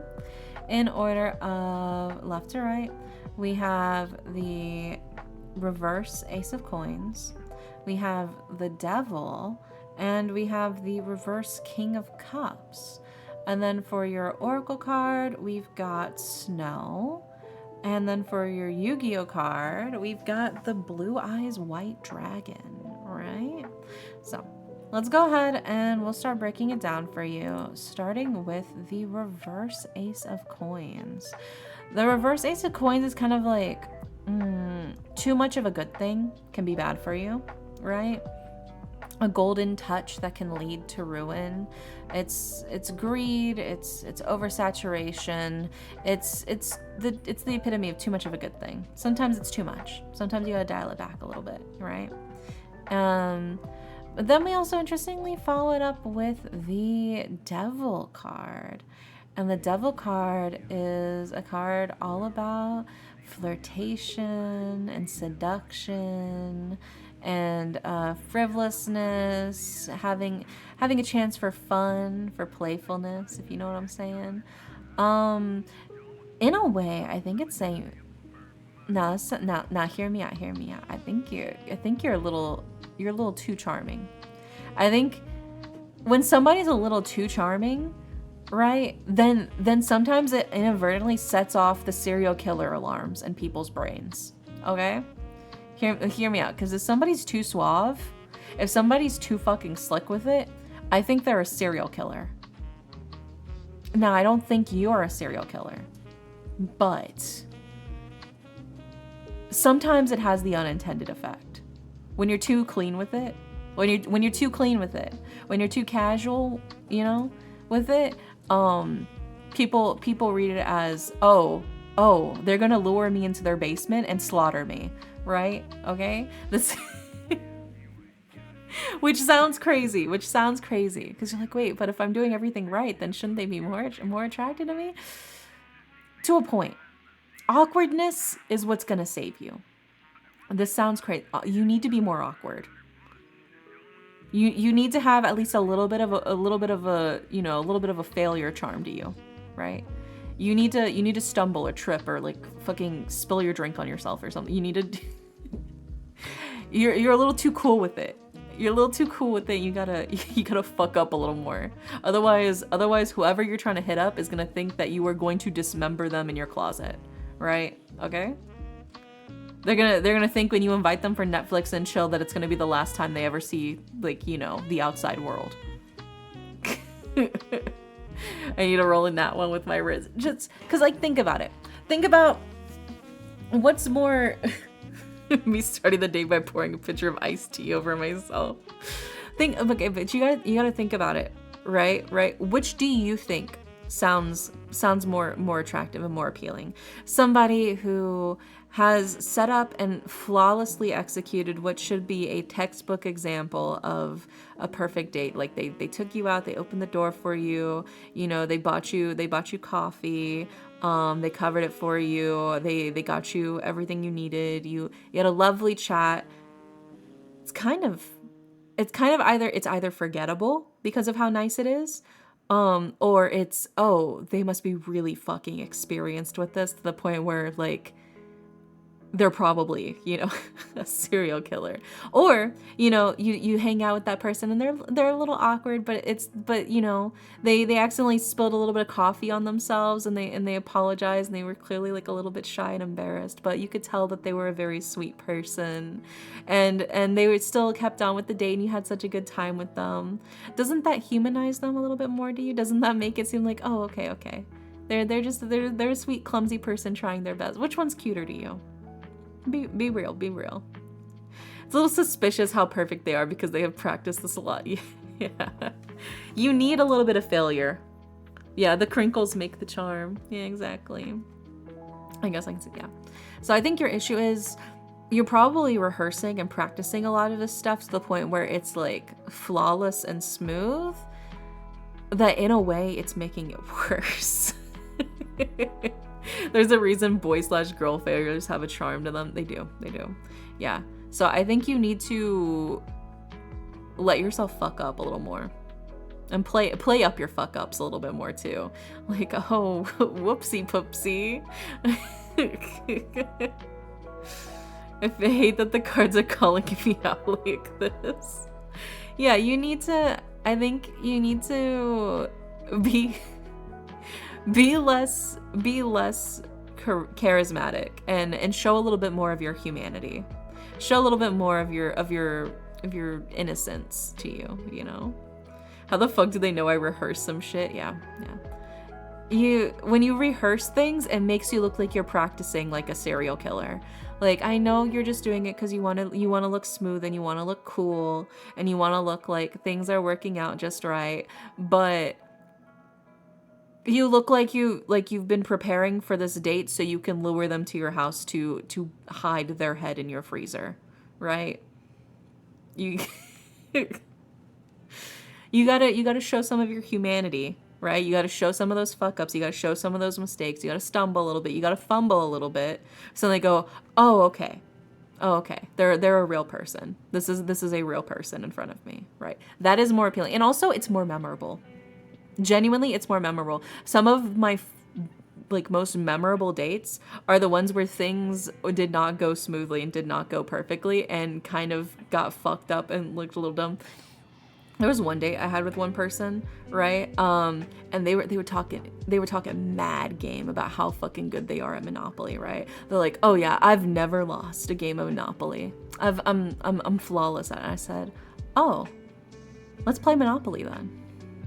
Right? So we're over at their apartment. We got the Monopoly game set up. And guess who's dominating the board? Guess who's winning in Monopoly? Is it the person who talked a huge game about how they've never lost a game Monopoly before? Or is it your local sleep magician? Anyways, their roommate comes up and looks at the board and looks at the stack of fucking Monopoly money in my hands. And they're like, "Holy fuck, dude, they're killing you. I've never seen you fail this bad." And that was a wonderful date. And that was a genuinely very fun and very enjoyable date. We also drank raspberry mead and watched Monty Python and the Holy Grail. It was a chill date. It was a very chill date. But because his ass lost so fucking hard to me in Monopoly, that is the most memorable part of the date. You know? You gotta show a little bit of your cringe. You gotta show a little bit of your failure, right? If you try to rehearse to make yourself look too perfect, it's gonna turn away people because they're either gonna think that you're gonna kill them or that you're too good for them, right? You gotta show you're just a regular person just like them, you know? That's part of the charm. And then that brings us to the King of Cups reversed as well. The King of Cups reversed is also like this card of somebody who feels like maybe they're hiding something underneath the surface. They're trying to keep their emotions in check. Normally Cups is all about like your emotions, your feelings, and everything like that. But what if I fuck up the most of the time? That looks like it's reversed. I mean, I'm just saying, it's okay to fuck up. Don't try to like, you know, if you stumble across your words, if you trip over your words, if you trip in real life, you know, whatever the case is, don't think it's game over because that happened. Don't stress yourself out over minor fumbles, right? Minor fumbles are the cuteness. They're the sweet things, and they're the things that make the memories, right? It's when you do those small little acts of like silly things that are breaking out of the traditional like sort of norms of stuff. That's what's gonna kind of set you apart in their mind, anyways, right? Because I mean, you're just gonna be much more memorable. They're more likely to fucking text you back and shit. Because I'm like, oh my god, that was so funny. We had a bonding moment over this, you know? If you scrape your fucking knee and they have to like get you fucking ice and a band-aid or something from like the from the counter, right? That is in itself a memory to be made. And if they're chill and they're a cool person, that's gonna be a memory you can bond over. This is also a way of weeding out the weak, right? Because if they can't hang out with you, if they can't handle you when you fumble, then there's no way you're gonna be able to handle a relationship with somebody while constantly keeping up a perfect persona the entire time, right? Losing at Soul Calibur got me laid. Let's go. See, oh my god, who did you play? I fucking played a fuck ton of Soul Calibur when I was younger. Holy shit. Who did you used to play in Soul Calibur? Yeah, I played a lot of Soul Calibur 2, but I also played Soul Calibur 4 a decent bit.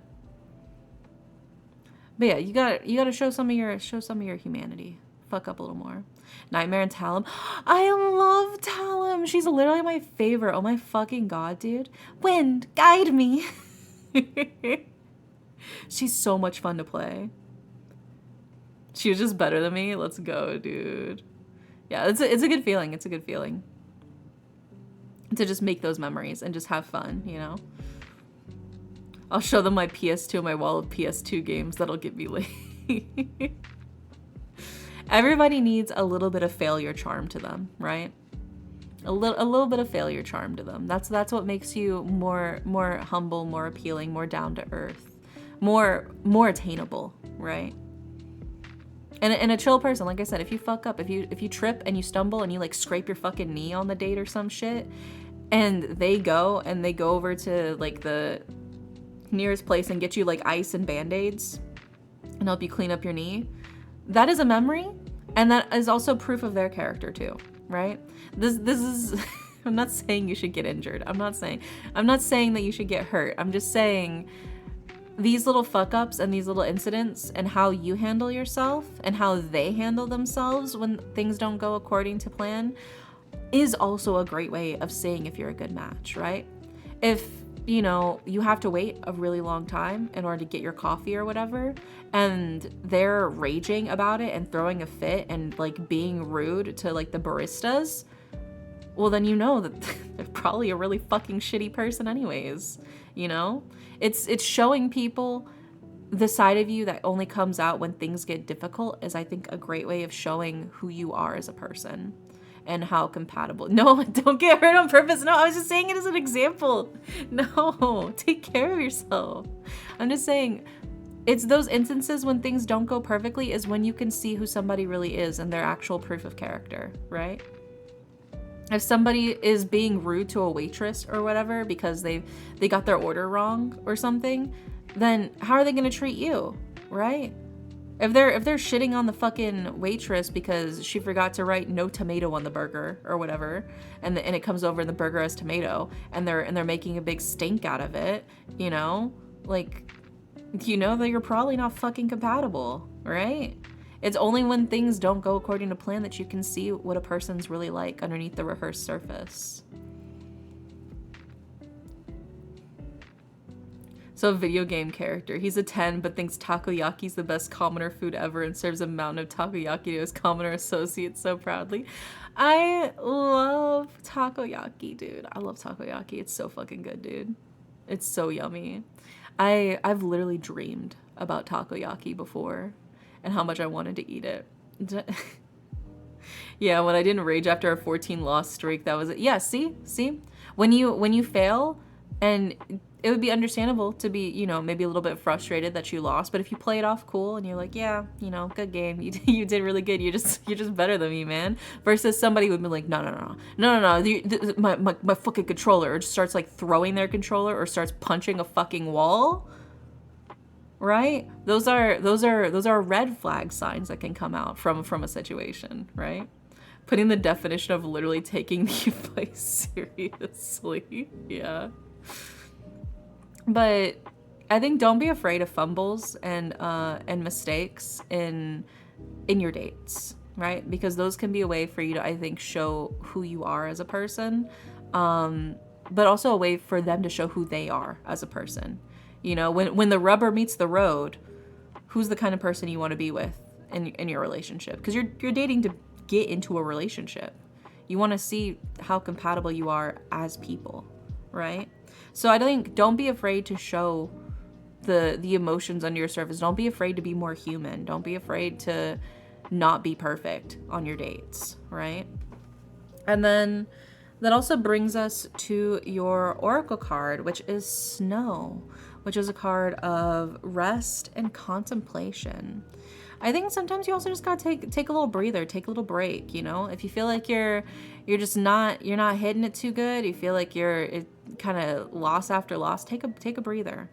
You know, if you go through on several dates and they're not really working, maybe go on a self-care date, you know? Take yourself out for coffee. So, hi, welcome in. But I think it really is just like, sometimes you need a break. Sometimes you need a break from other people. You need to recharge your energy, recharge your batteries. You know, it can be rough. It can be really, I think, exhausting putting yourself out there on the scene. Yeah. But then we also follow it up with your final card, your Yu-Gi-Oh card, which is the Blue Eyes White Dragon, baby. This legendary dragon is a powerful engine of destruction. Virtually invincible, very few have faced this awesome creature and lived to tell the tale. And to me, this is proof that you're good enough, man. You're good enough, man. You got this, lazy. Okay, you'll be fine. I know that you're trying to practice to make yourself look perfect because you want to impress your dates.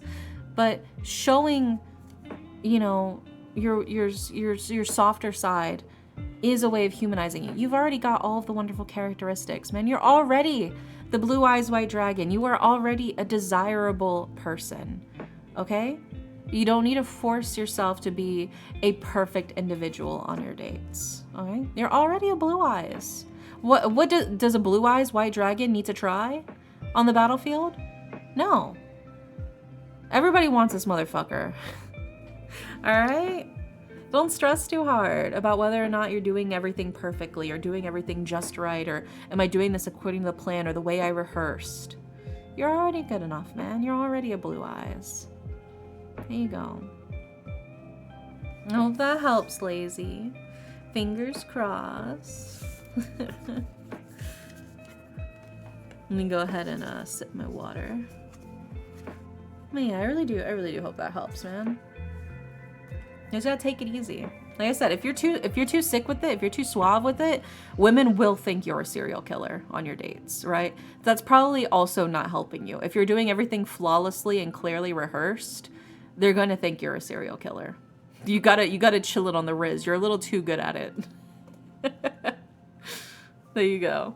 A crazy thing to have to say in a tarot reading. You're too good at it. You need to chill out.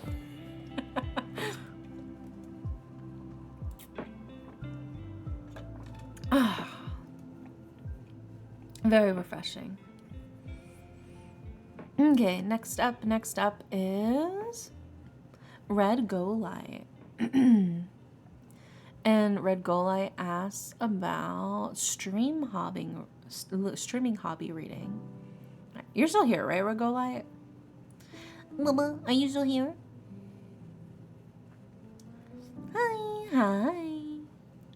Alrighty, and let's see what we got for you. For your streaming hobby reading. I come back to hear Dare I say stop with the Riz. Yeah, if you're too good at it, it's scary, right? It has the opposite effect when you reach a certain level, you know?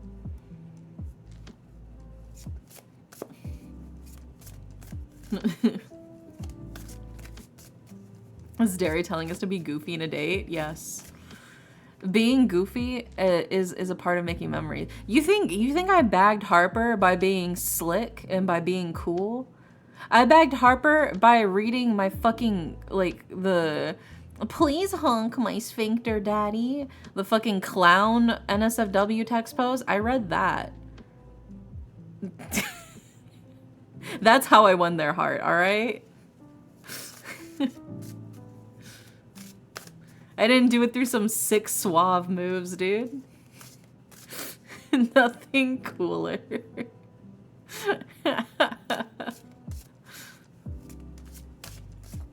I'm just saying. Nothing suaver. Yeah. I ain't got that kind of riz. I'm just saying, you gotta know where your charm lies. You gotta know where your charm lies. And mine is in being stupid in unconventional situations.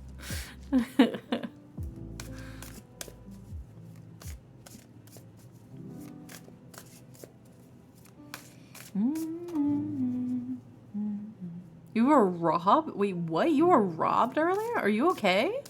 Like legit, or like metaphorically? Did somebody like steal a victory from you, or did they steal your wallet? Oh, you redeemed it a heart. Oh my god, you scared me. I was like, what? You were robbed? Who the fuck robbed? It was me. I was the robber all along. Alright. Where is the RR? Let me scroll up. Where is it?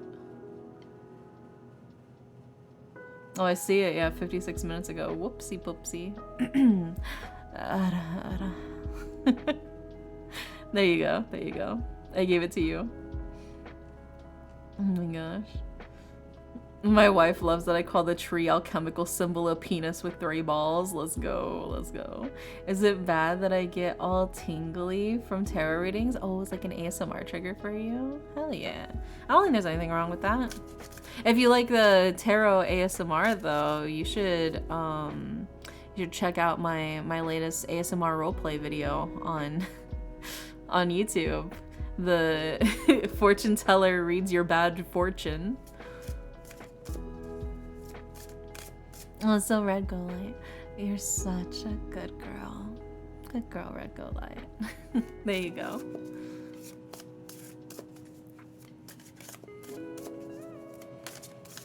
Yeah, there you go. If you like hearing the card shuffling and stuff like that and doing the tarot reading, I got the ASMR roleplay is a tarot reading roleplay. There's also like a legit tarot, like interactive tarot reading, ASMR, but the most recent one is like a roleplay. It's just silly willy. It's just me being funny.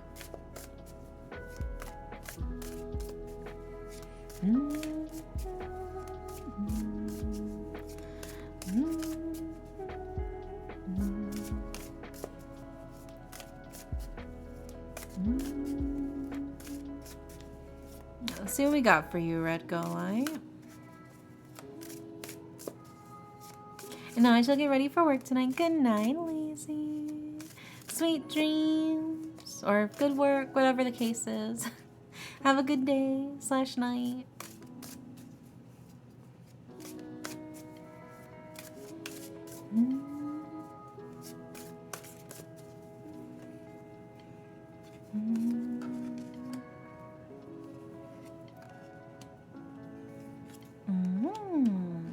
Okay. Let's grab your oracle card.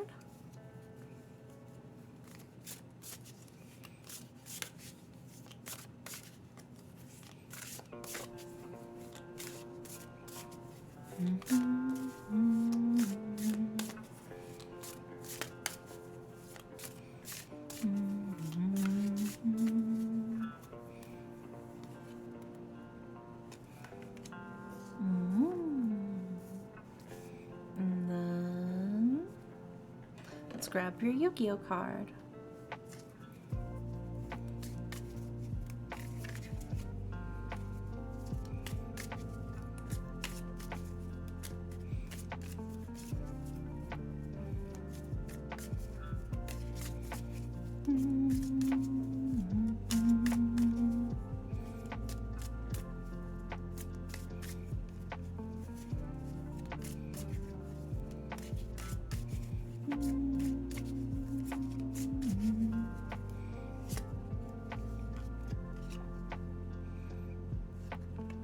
Okay, we've got all the cards for you, Red Go Light, for your streaming hobby reading.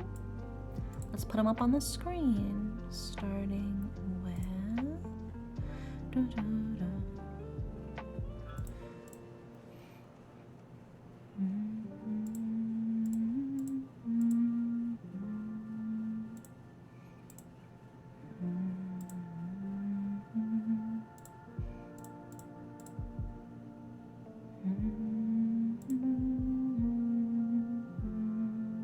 You pulled the banner card. I'm so jealous of you. I'm so jealous. Damn it. Yeah, I've had just no luck, man. I've had no luck.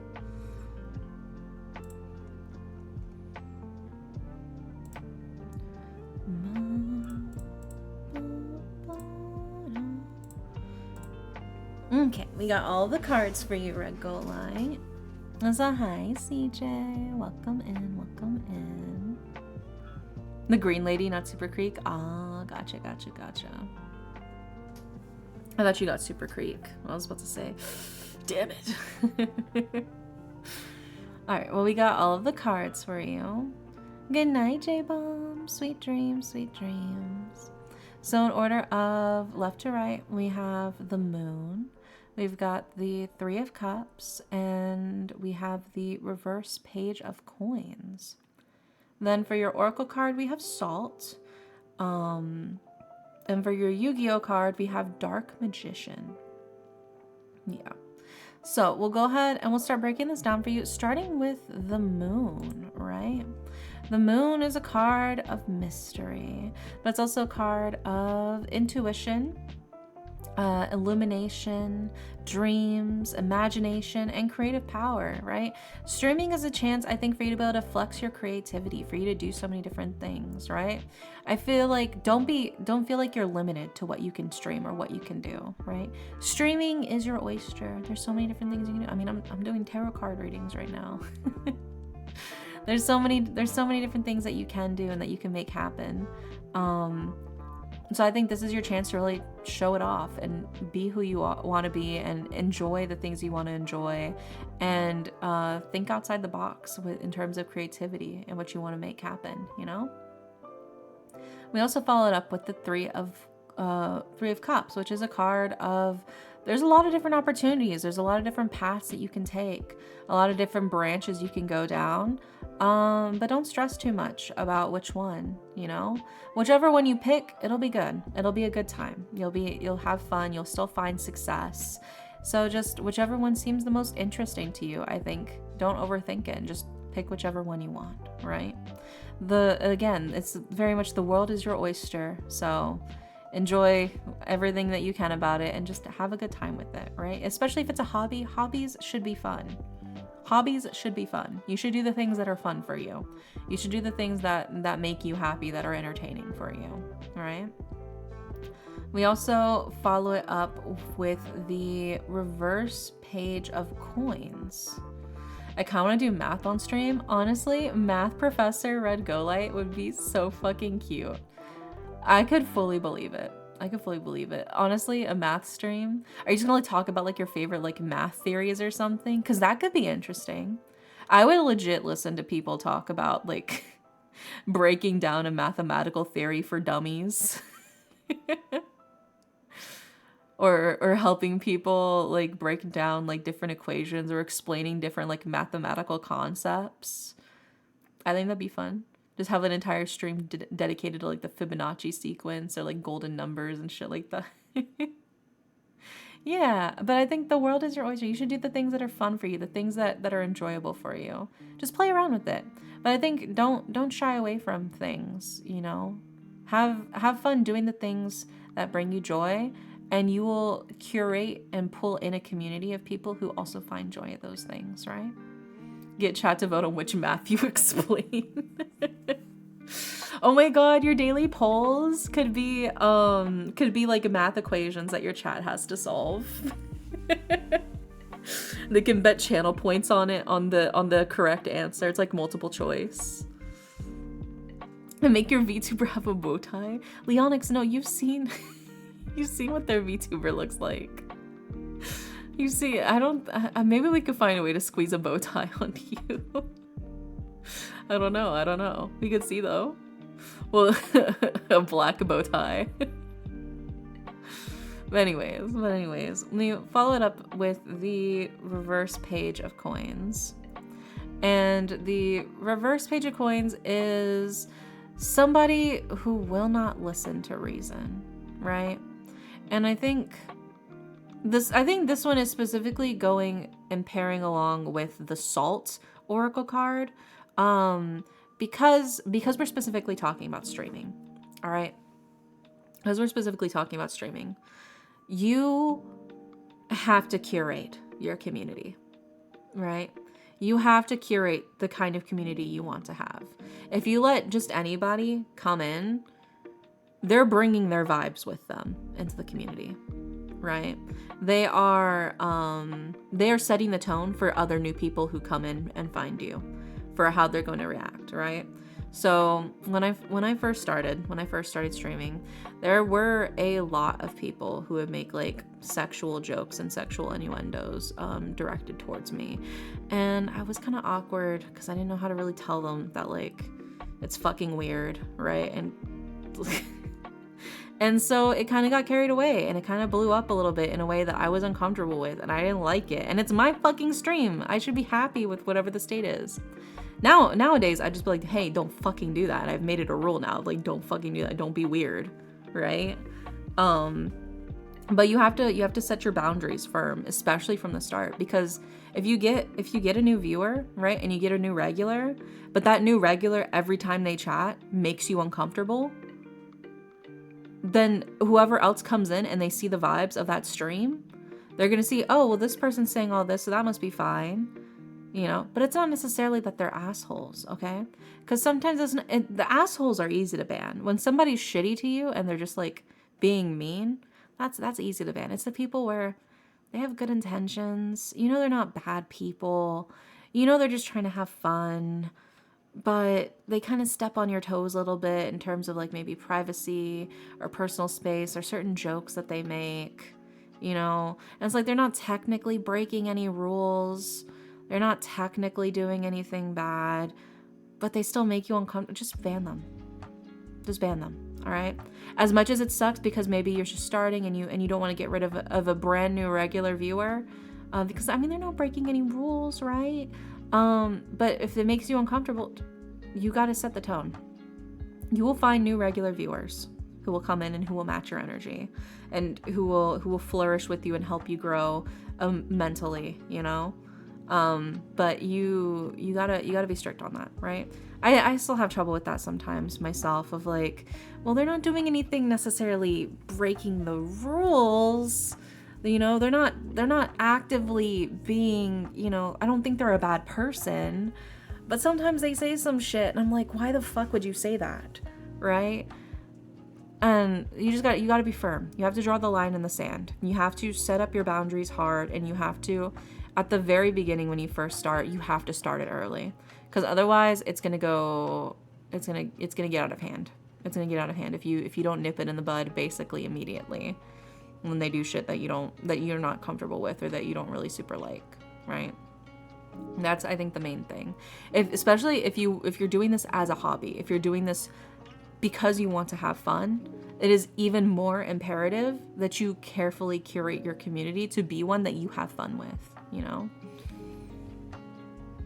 Yeah, that's why I hate modding with no guidance. Yeah, I mean, there's only so much you can do after a certain point. But sometimes you just got to be like, you know what? They're not breaking any rules. They're not breaking any rules, but their vibes make me immensely uncomfortable. And so I'm just going to have to call it here, right? That's just how it is. Wishiga, hi, Tengu. I'll channel my dairy mod powers to ban them all. Yeah, luckily I have a very wonderful, very sweet community. You know, I have you guys, and you guys really set the tone for people, right? They see in the chat what you guys say and how you react and how you respond to things and how you talk, and that affects the other people who come into chat, right? They go, oh, okay, so this is this kind of community, right? I can talk about these things, right? So having a good chat sets the vibe for new people coming in to be like, oh, this is this kind of place, right? Having openly queer community, openly neurodivergent community and who's very, very sweet, very wholesome, very chill, you guys are all very nice, right? You're all very nice to each other, you're all friendly with each other. I think that sets the tone for other new people who come in who go, okay, this is this kind of community, this is this kind of group. The community reflects a lot, I think, on the streamer, and that's why it's imperative that you get rid of the people that you do not vibe with, because otherwise people are going to think that is what the streamer is like too, you know? But you guys are so sweet, you guys are so chill, you guys are always so kind and so thoughtful, and it really shows. I want to get good / cool mods as well. Yeah, it can be really helpful. It can be.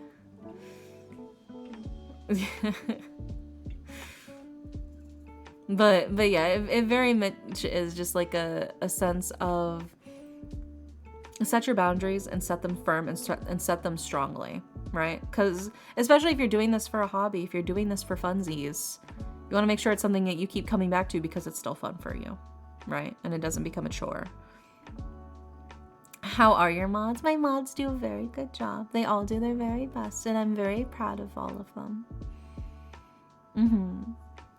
Yeah, and then that brings us to your final card, which is your Yu-Gi-Oh card. dark magician, right? The ultimate wizard in terms of attack and defense.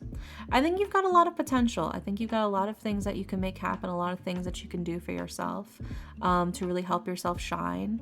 And I think it's just a matter of utilizing that latent potential for yourself to have a good time, doing the things that you're passionate about, picking the choices that bring you joy, right? Doing the things that make you happy and nipping in the bud the things that do not, right? I think that's the best advice to give for you, for your streaming hobby, tarot reading. There you go. And chat is a reflection of the stream. Yeah, look at you guys. Y'all are so sexy and cool and sweet. Yeah. I have a wonderful community. Everybody who follows me has a fat ass. A nice juicy dumpy. It's true, it's true. As soon as you hit the follow button, it's like a BBL injection. Just instantly plumper.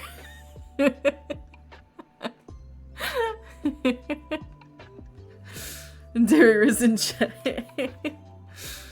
There you go, there you go.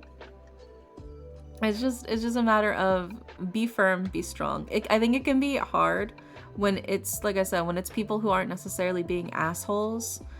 They're just being weird vibes. But you gotta hold firm, you know? It can be hard, especially at the beginning, whenever you only have like 1 or 2 viewers. It can feel really devastating, I think, mentally to try and ban one of those 1 or 2 viewers, because that's basically almost everybody who's watching you at that moment, but new people will find you. As long as you're live, new people will find you. Be firm, be thick. Yeah. So, that's such a stupid line. Yeah, exactly. But yeah, it can be tough, especially at the beginning, but it gets easier over time as you build up that community. Also, definitely 18 plus. Yeah, we are in fact 18 plus. No children, please. No children, please.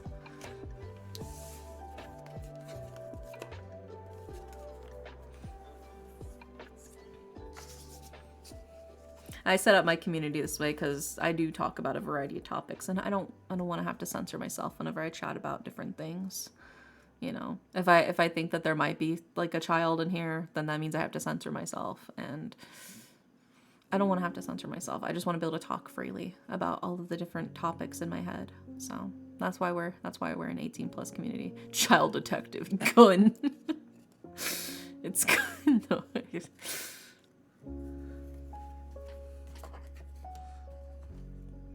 Yeah. Everybody's got their preferences. Everybody's got the things that make them comfortable, the things that cross the line. It's just a matter of how it goes from there, you know. But I believe in you, Red Gold Light. You got this. You got this. Next up, we've got Alex. Let me sip some more water.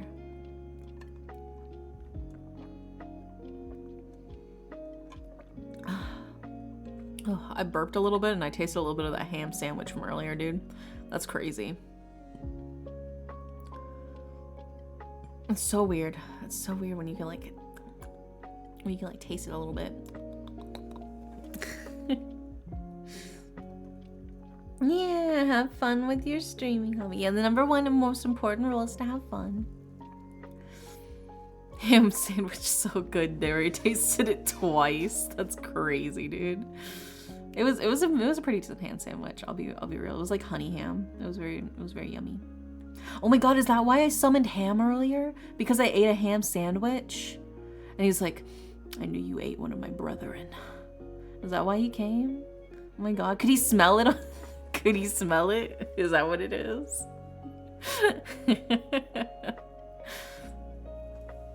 Alright. Yeah, that has to be what it is. Alright, it's time for Alex's love reading.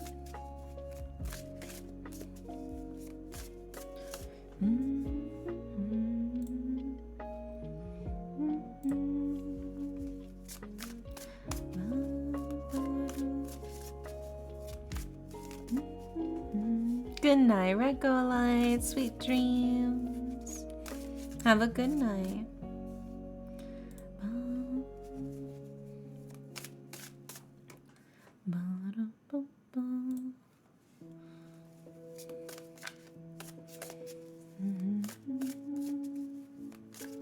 Oh, getting that sleep protection spell.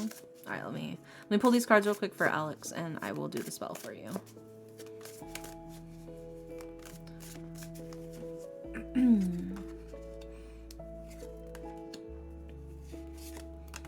That's rough, buddy. All right, let's grab the sleep protection spell for you.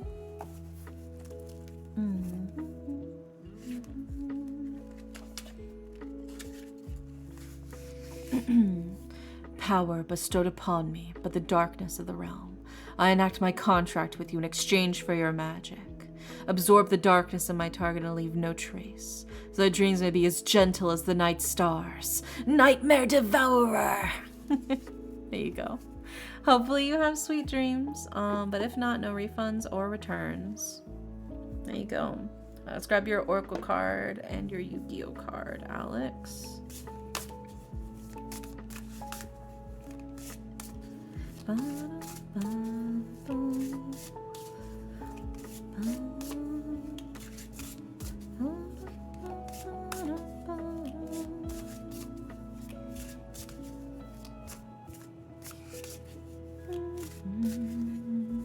Yeah, if you don't, no refunds, exactly.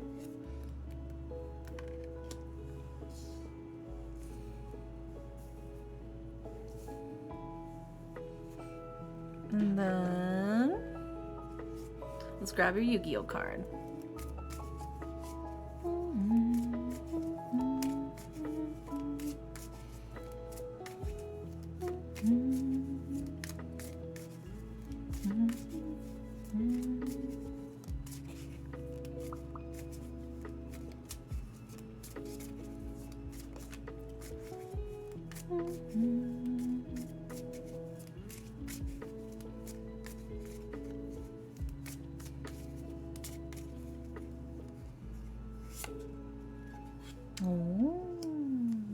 Okay.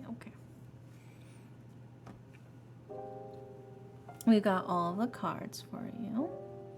So, let's start putting them up on the screen, yeah?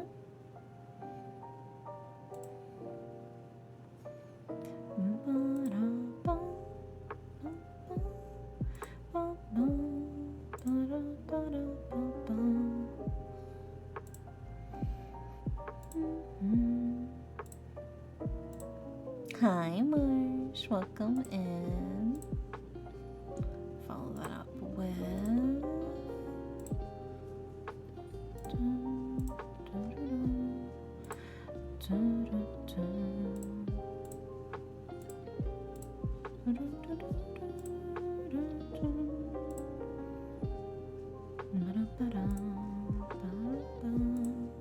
There we go. Okay. We've got all of the cards for you, Alex, for your love reading.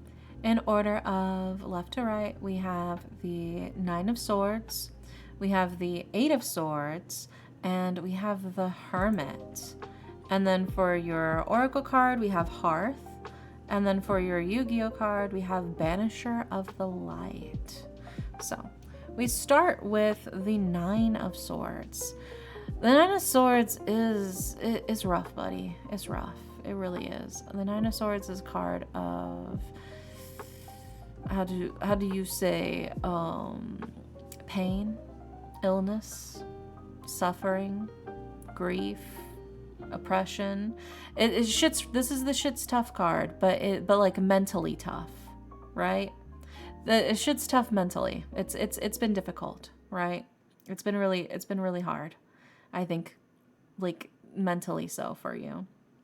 It's been a battle of your mind, right? And then that's sort of amplified as well by the Eight of Swords.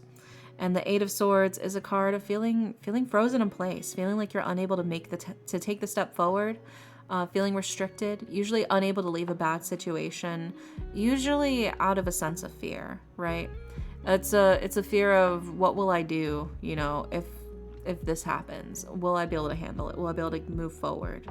Right? And then you don't move forward because what if it's scarier out there than it is in here? Right? What if it's worse out there than it is right now for me? Maybe I'll just take my chances and I'll keep dealing with what I've got right now, right?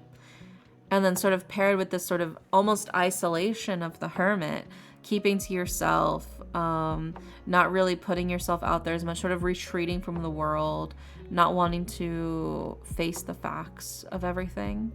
It does seem a bit difficult, but it does feel like maybe you need somebody to help coax you out of your shell right now. I think you're in a place mentally where it can feel really difficult to put yourself out there and for you to bring yourself into new situations out of fear of, well, what if it fucks up? What if it's way worse out there? What if I get dealt a really shitty hand and I just have to deal with it, right? I think it can be scary, but I think what you need is a safe space. And I say this in the sense of your oracle card, which is hearth, right? Which is safety, comfort, and spiritual connection. And I think in terms of love, what you need for your safe space is honestly bring a buddy with you. You don't have to go to new places to meet new people all by yourself. You can bring a friend, right? Right? I think that in a lot of instances for like, meeting up in new places, going to hang out, double dates are very popular.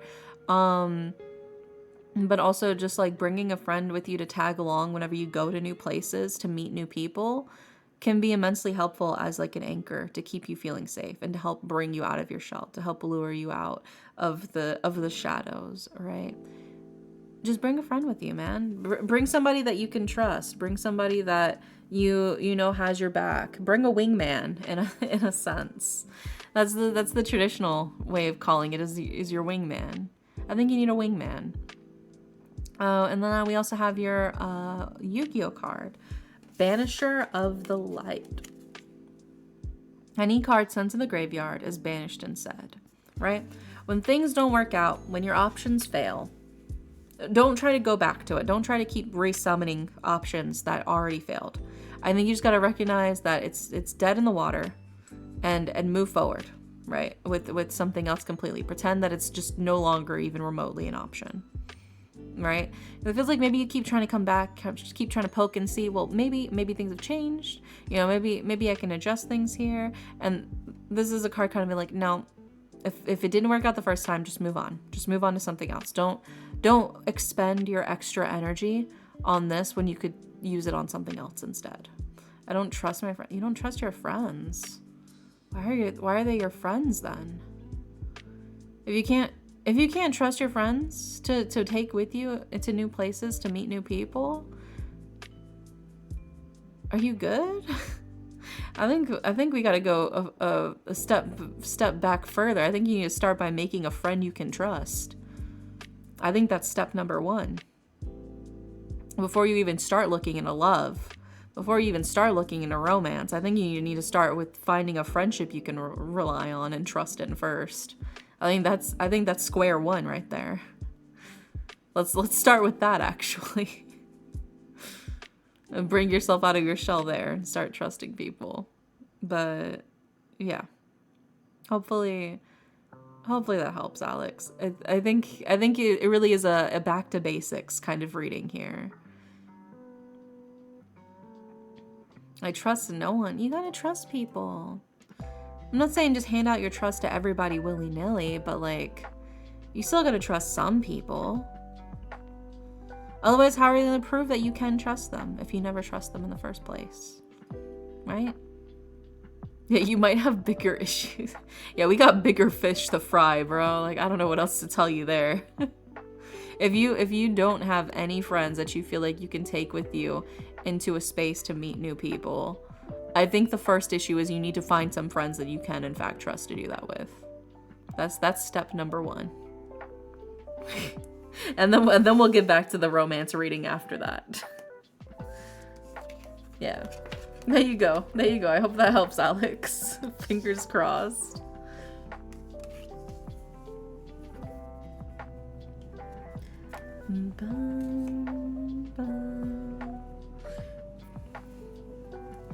If I had to choose to get hit by a car or bring one of my friends as a wingman, I'd choose the truck. Brother, why are they your friends then? Why are they your friends? If you would literally choose to get hit by a truck than to trust them, that's not a friend, man. That's like an acquaintance at best. At best. Are you sure they're not your enemies? I don't know. I think you gotta start fresh. I think you start from square one in friendship too, man. I don't know what else to tell you on that front. That's crazy. Couldn't be me. Couldn't be me. I'm a little slow to make friends, but the friends I do make, I do trust. So it takes me a while to open up to people, but when I do, I trust them. Next up, we've got. Next up is Magikarp. Mexican Magikarp. Are you here? Are you here, Magikarp?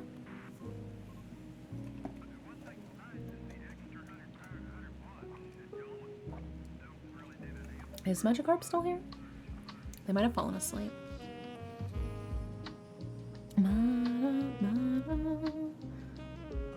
I trust little. I keep friends close and my enemies closer because in the end my enemy will stick with me until the end. Oh my god. Damn, you're into that. You're into that like enemy hate fucking type of trope, aren't you, baby? I see what kind of freak you are. Me too. Me too.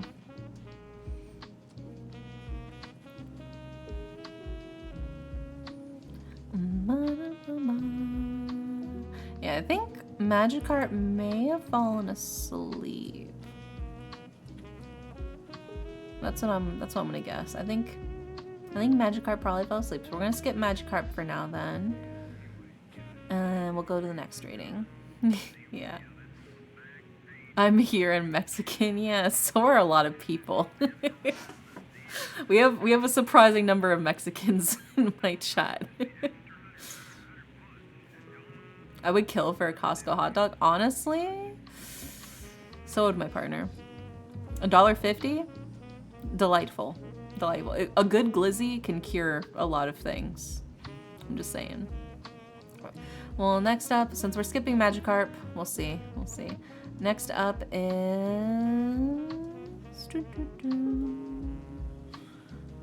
Next up, I believe, is Sammy? Oh no, it's Bean, and then it's Sammy. Okay. Yeah, it's Bean. Bean, hi Bean. I see you in here, Bean. You're so hungry. You wanna go grab a snack real quick? Go grab a snack. I gotta shuffle your cards anyways, so go grab a quick snack while I shuffle your cards, okay, Bean? And Bean asks for a general reading.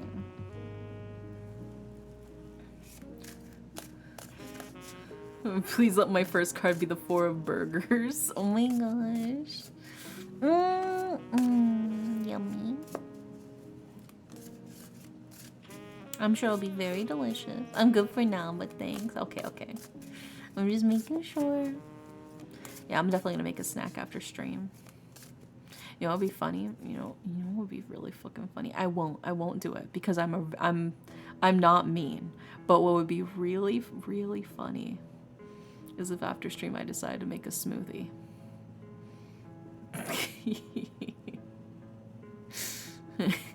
a little reverse play, if you know what I'm saying. A little Uno reverse on my roommate. I won't because they're probably asleep and I don't want to wake them up. But I'm like, but I could. I have the power. I have the ability. 9 of smoothies. Yeah.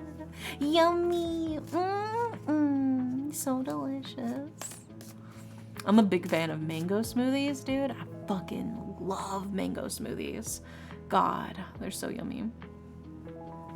Dairy smooths the smoothie for extra riz.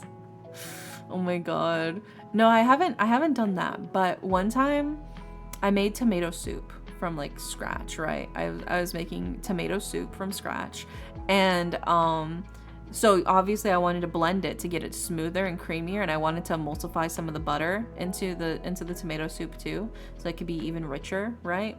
So I pour in quite a bit of tomato soup into the blender. Now you guys This is so important. This is so important. Learn from this mistake, because I've learned from this mistake, all right? Learn from this mistake. Hot liquids expand when you blend them. Okay? Okay?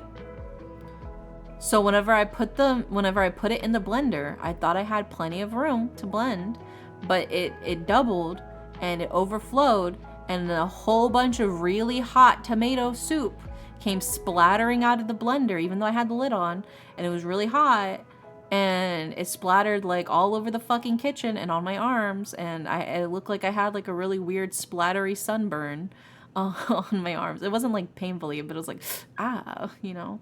And I had to clean tomato soup off of the kitchen walls.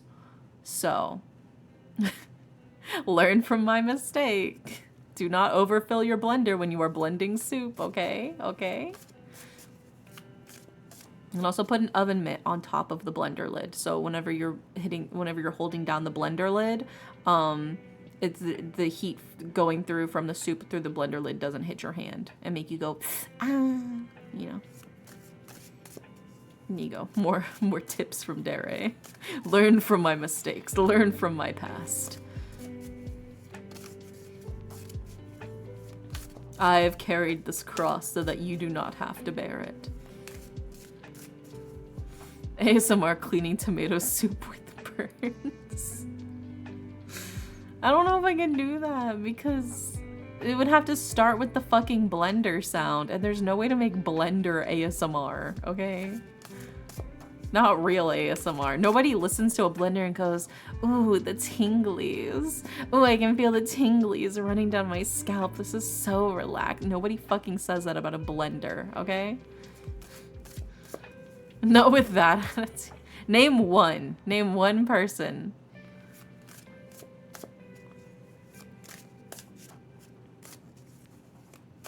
Name one person who gets ASMR tingles from a blender going off.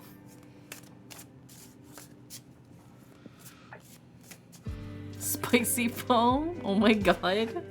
Is that true? Is that true?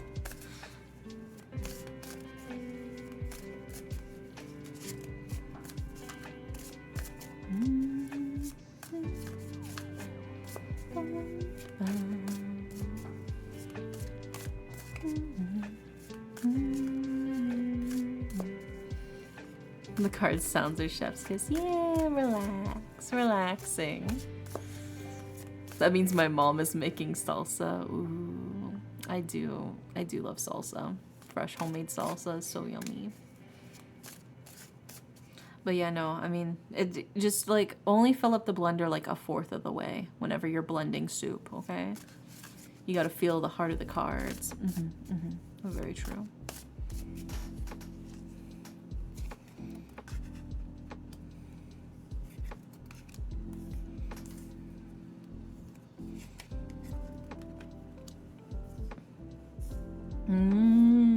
Okay, okay. And now let's grab your oracle card, Bean. The heart of the soul. Yeah. The heart of the soup. Yummy. Sorry to interrupt, I just want to say you're a very talented streamer. Listening to me explain how to use a blender for soup, and Jeremy out here like, you're so talented, you're so skilled. Me, I burnt myself with soup.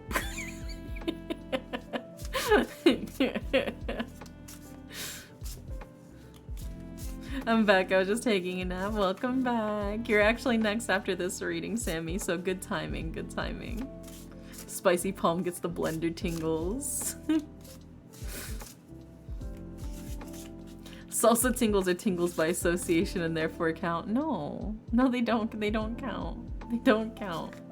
Is it the blender itself that gives you the sound of the blender itself giving you tingles, or is it just the Pavlov association with salsa that gives you the tingles? This is very different. The dog does not get hungry for the bell, but rather what follows due to the association with the bell. Very different.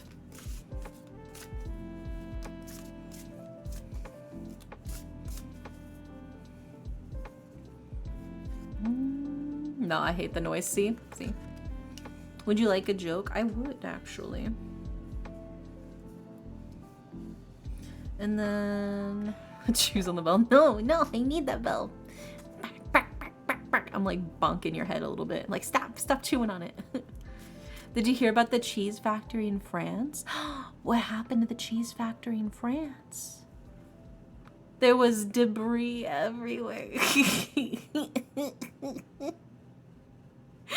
I actually love brie cheese, dude. Brie is like actually one of my favorite like cheeses. It's so yummy. They're Gouda, yeah. Damn it, Spicy, I'm trying to get you the tomato soup cleaning ASMR audio. If you don't like cheese jokes, you're a monster. It's true. It's true.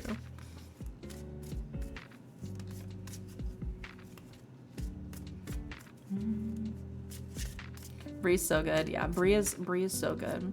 One of my favorite things that I've made. So there was this blackberry habanero jam, right? So it was like spicy, fruity, and sweet. It was so good. Blackberry habanero jam was so banger. Okay, but I got an English muffin, right?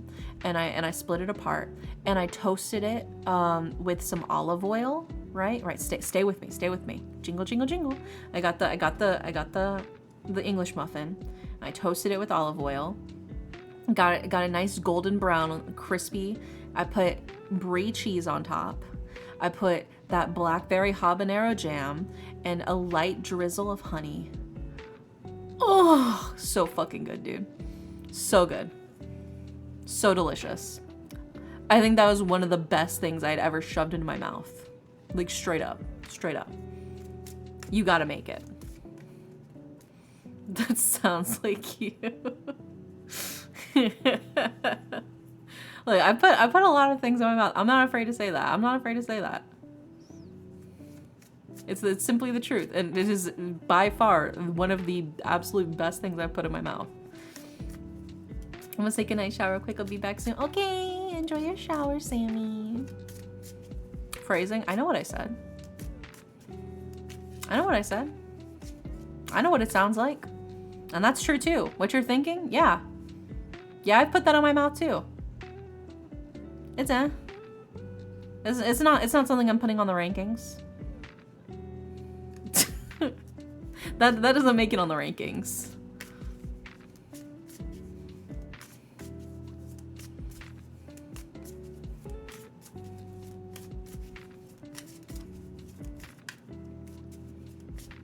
No, food makes it on the rankings though. But yeah, you guys should try it. The blackberry habanero jam with the brie cheese that's like slightly melty, and is on the toasted English muffin. Ooh, so yummy, with the little drizzle of honey, little drizzle. We have a Discord. I do. We have a Discord community. Debris, yeah. Yeah, we do. If you do ! Discord, you can join that. Had to clip that. Clip what? The recipe? You clipped the recipe, right? You were clipping the recipe so you could make the recipe later, right? Why am I asking when I'm already in it? Oh, well, there you go. Oh, look, and there's the streamer bot right in time too to tell you. There's the link to the Discord. Dara, do you have a plan in case of an emergency? I think that joke would be better if you took out the of. Right? And so if you did a plan in case of an emergency. Cause then then queso sounds like case of. Right? So it sounds like the two words. So I think if you do that, it'll make your joke work a little smoother. Sorry to concrete your cheese joke over here, but I just felt like that'd make it go a little smoother.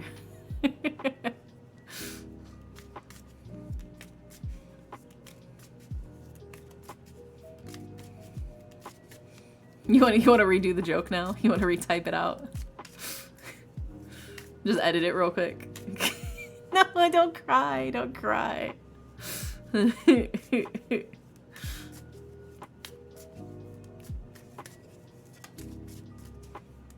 Yes, they love sweet frog leg in their mouth. Tastes like chicken. Ow. Yeah, frog leg.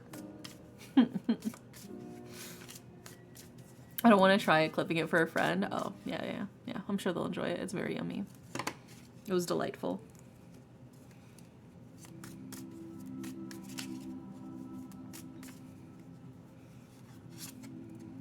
But yeah, I think it's because I had the savoriness from the olive oil, which was adding flavor to the toasting of the English muffin. I think that helped, like, sort of bring out some extra, you know, flavor to it because I specifically used olive oil to toast instead of like butter or just like regular oil, you know. Anyway. We got all of the cards for you, Bean Butler. So let's put them up on the screen for you, starting with...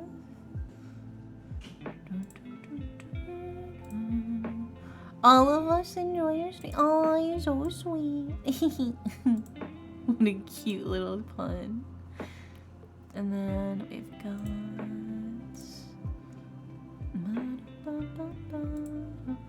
Oh, waiting time. I forgot. Me too. Me too. It's okay. We getting there. You know who isn't cute? Me. Easy peasy. I always question why frog legs taste like chicken.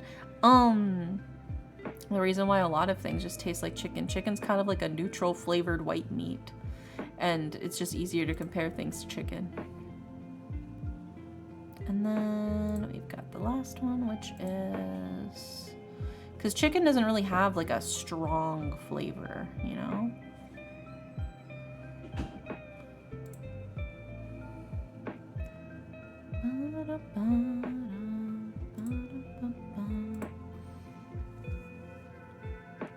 Speaking of food, I've just been moving from the dish pit at my job to the front line. Mainly been keeping food supplied and counters clean, but I've been learning how to cut meat. Oh, nice, Radiant. Hell yeah. Dude, I'm sure you were an expert at the dish pit, though. It really is like a super important job, taking care of the dishes. I think a lot of people knock on like the dishwashers and stuff like that, but if you don't have any clean dishes at a restaurant, the restaurant can't move forward, right? Like in charge of pots and pans and the plates and stuff like that. If you don't have any of those, you can't cook new dishes for new customers, right? It's a very important job.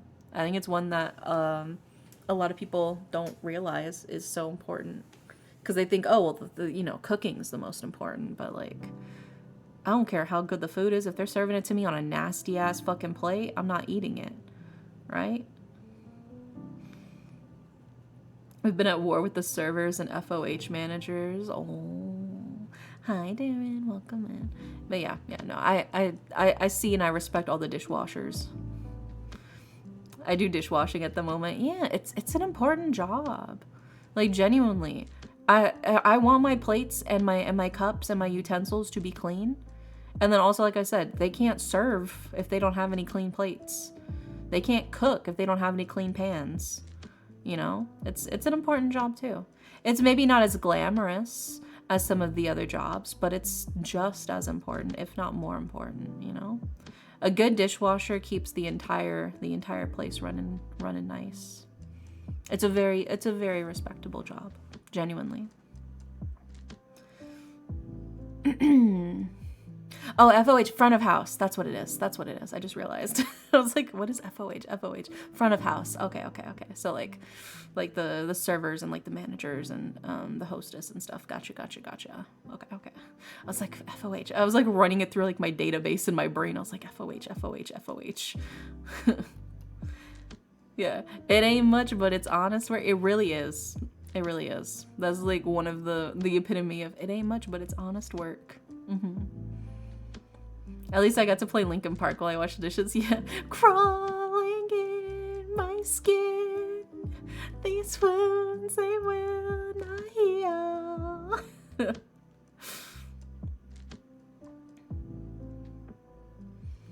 Front of house, like Dr. House. Yeah, exactly. I'm back after completely forgetting. There you are, Magikarp. I was wondering where you went. And we're doing Bean's reading right now, and then we're doing Sammy's when they get back, and then we have yours. You're on final call, so now that you're back, you're still good. We haven't given away your reading yet or anything, so you're still good. Just make sure you're here when we do the final call for you. Okay? And you'll be all good.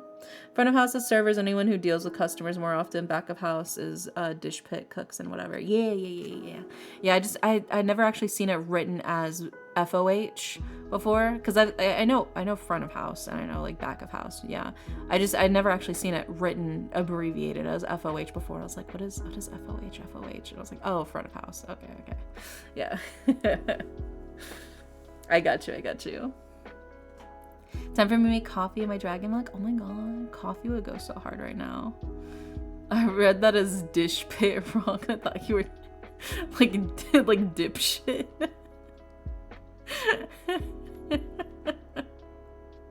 That's crazy, dude. Somebody who's just slightly fucking dyslexic thinks that they're being insulted when they're hired.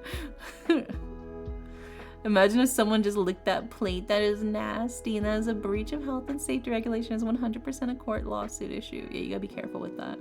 The dish pit sounds so hardcore. Yeah, it does. Yeah, it's like the mosh pit, but for dishes. Get fucked up in the pit. Oh my god, that's what you say when you clock in. You're like, yeah. I have to... Sorry guys, I can't make the D&D today. Yeah, I really wanted a game with you guys, but I gotta go get fucked up in the pit later for like 8 hours. Maybe afterwards we can. And they're like, huh? Dish pit at the Knocked Loose show. It'd be kind of sick actually. And priorities, yeah. Alright, we got all of the cards for you, Bean Butler, for your general reading. In order of left to right, we have the 9 of Cups. We have the reverse 6 of Coins, and we have the reverse 9 of Coins. Then for your Oracle card, we have Mortar and Pestle. And then for your Yu-Gi-Oh card, we have Protector of the Throne. So we'll start with the 9 of Coins. The 9 of Coins, the 9 of Cups. The 9 of Cups is a card of slowly but surely setting things up for future success, right? You're saving water now so that when the drought hits, you don't have to worry, right? Also, hi, Wandering, welcome in. But it is very much a card of sort of biding your time, abundance, self-reliance, and storing up your energy, right? You're working hard specifically to set things up so future you will have an easier time, right? But then interestingly, we follow it up with not only the 6 of Coins, but the 9 of Coins, both reversed, right? And the 6 of Coins reverse is a card of, pain before gain. Things are tough right now. Things are a little bit difficult. It feels like you've got a lot of stuff on your plate. This is definitely the pain before game. All of the good things are hidden behind the bramble. You see the delicious, the delightful raspberries, but you also see the thorns. You're probably going to get a little bit scratched up. You're probably, you're reaching in to pluck those sweet berries, but you're probably not going to get out of it fully unscathed, unfortunately. It's rough. It's difficult. There's a lot of stuff that can be juggled on your plate, And then especially when it's paired up with this reverse 9 of Coins, which is a card of, you're definitely spreading yourself, I think, too thin. I think you're trying really, really hard to do so many things that I think you are wearing yourself out at a rapid pace, genuinely. It feels like you are absolutely wearing yourself thin, grinding all the way down to the bone, trying to make this happen. And as much as it is important to work on and focus on future you, present you is also important too, right? You got to take care of present you just as much as you want to take care of future you. I think it's sometimes you just need a breather. You need a break, right? You need to focus on doing even just small things for yourself, right? To sort of heal, to rest, to get yourself into a better place. If you keep pushing yourself this hard, you're not going to be able to enjoy it in the future, what you've been working so hard on, you know? There's only so much you can do before it starts to negatively affect your future as well. And then that brings us to your Oracle card, which is Mortar and Pestle, which is a card of integration, subtlety, and thoroughness, right? You don't grind things in a Mortar and Pestle by just fucking going ham at it. It's a slow and steady grind, carefully pushing it against the actual mortar, right? In order to slowly integrate everything together. It's not a process you rush, because a mortar and pestle are fucking heavy. You let the weight of the mortar and pestle do the work for you rather than your actual arm strength, right? When you do it right, you expend less energy than trying to do it fast, right? So I think you just need to take your time, you know, slow and steady and thoroughly work towards what you're going for. And that includes taking care of the present self, taking care of yourself as you are right now, right? And that feels especially important because of your Yu-Gi-Oh card, which is Protector of the Throne, right? While the king is away, this queen protects his throne with a mighty defense. How is the queen gonna keep the throne safe if she burns herself down to the bone? If you burn yourself down to the bone now, you know, then what's gonna become of future you? If you break yourself now to try to make things easy yourself in the future, you're still gonna be broken in the future, right? Does that make sense? I think you're thinking the suffering now is worth it because it'll be easier in the future, but there's complications, there's health issues that can arise if you keep pushing yourself too hard, you know? If you push yourself so hard to try and make a bunch of money in the future so that you can do things, and then you for instance, like you get carpal tunnel, and now you have carpal tunnel, and you have pains in your wrist. That's still going to carry over in the future. The carpal tunnel is not going to go away in the future version of yourself. You know, you have to take care of yourself. You have to take care of your body, right? Because that's still going with you into the future. So, slow and steady, carefully and thoroughly, you know, try not to waste your energy, and instead remember that your present self is just as important as your future self. Right? So what can you do to take care of yourself as you are right now? And maybe that means taking more time to just rest and to take breaks. Maybe it'll take a little longer to get to the future self that you're aiming for, but you'll get there. You'll get there, and you'll get there in a much better condition than if you push yourself and push yourself and push yourself right now. Okay? Slow and steady, and you'll get there.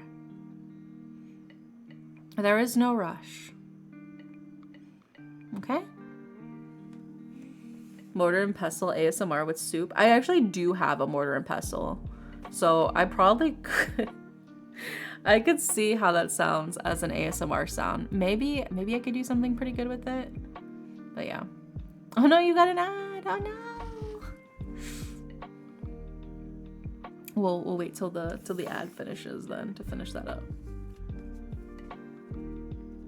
But I do have a mortar and pestle, so I probably could like see how that sounds picking it up on my mic and play around with it. Maybe, who knows, maybe I could make some mortar and pestle grinding ASMR. That could be fun. It's a pretty hefty one too. It's like made out of quartz, dude. That shit made out of a rock.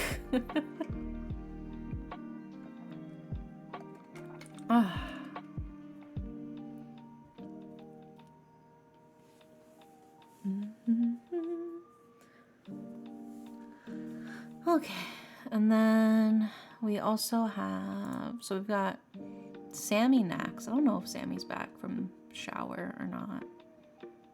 And then we also have Magikarp after that. The ad fired elevator music just as you were finishing a sentence. I had to look up to confirm you didn't start the music yourself. Oh my god. What crazy timing, dude. That's crazy. Couldn't be me. Oh, I'll just have to wait. I'll just have to wait till the ad finishes.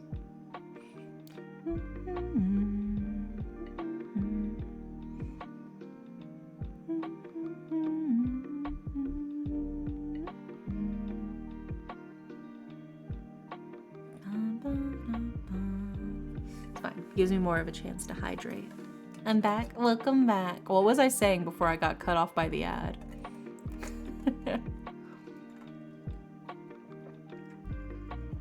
Oh, I was saying you have to take care of your present self just as much as your future self, right? Because if you break your present self, you're still gonna be broken in the future, right?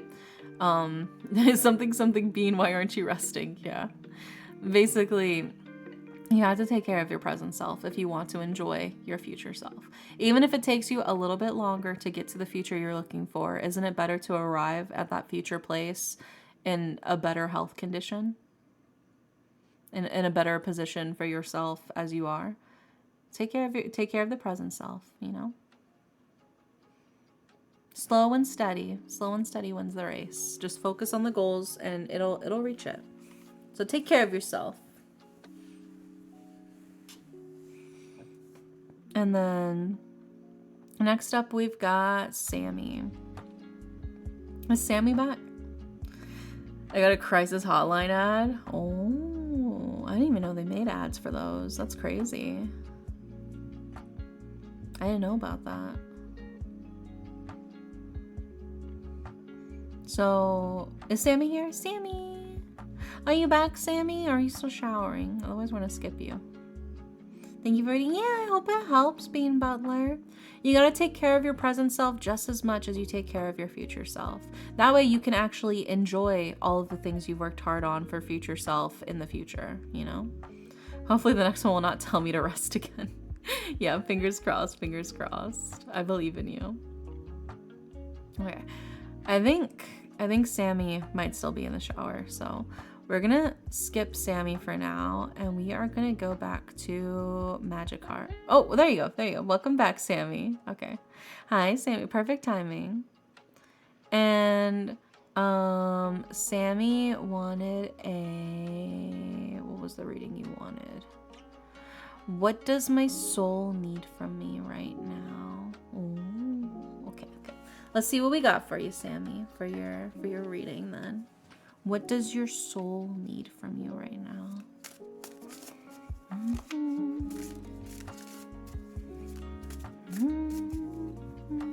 And then after Sammy will be the last reading, which is Magikarp.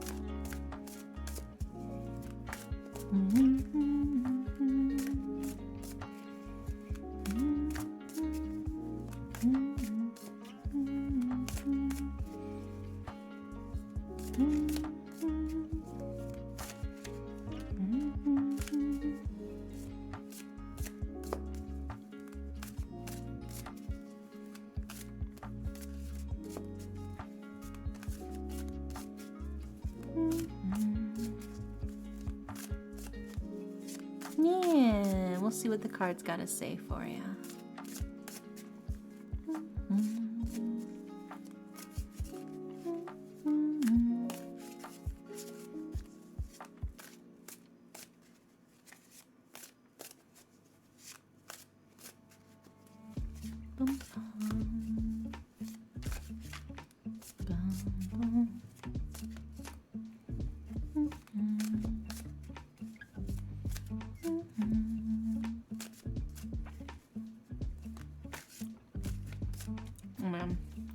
My camera picks up my bad habit of whenever I start biting on my lip now when I'm doing things. I just look over and I see my fucking model doing it, so I'm like, oh fuck. I can't help it. I chew on my lip. It's my bad habit.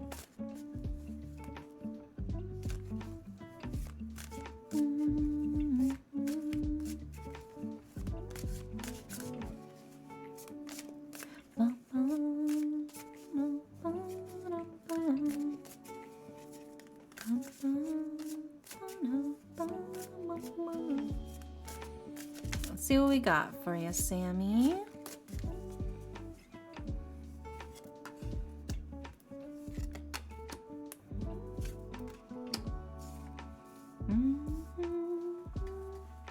A bad habit of biting on my nails too much. Oh, yeah.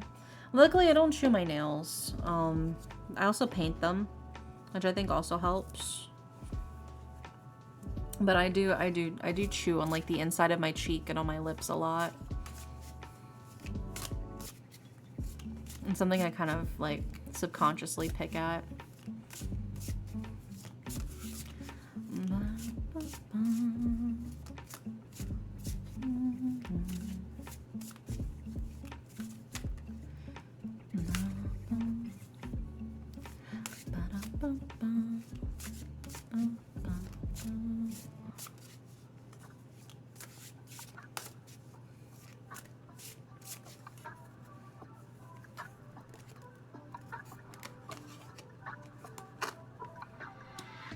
And now let's grab your Yu-Gi-Oh card. I'm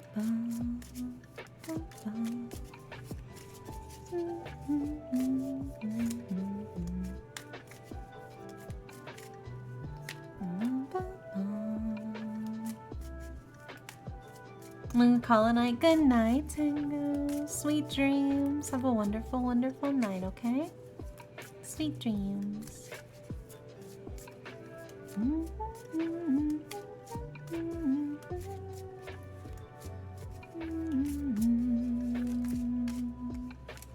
Thank you for the head pats.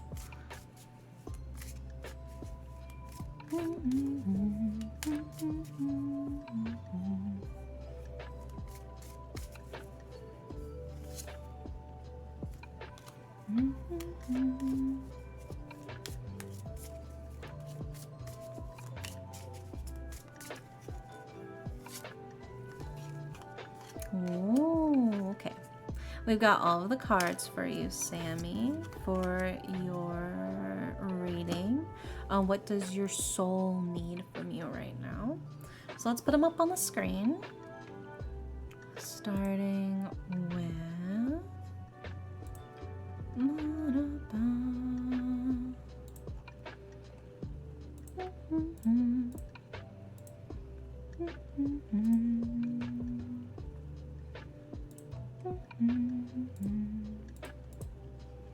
And then we've got...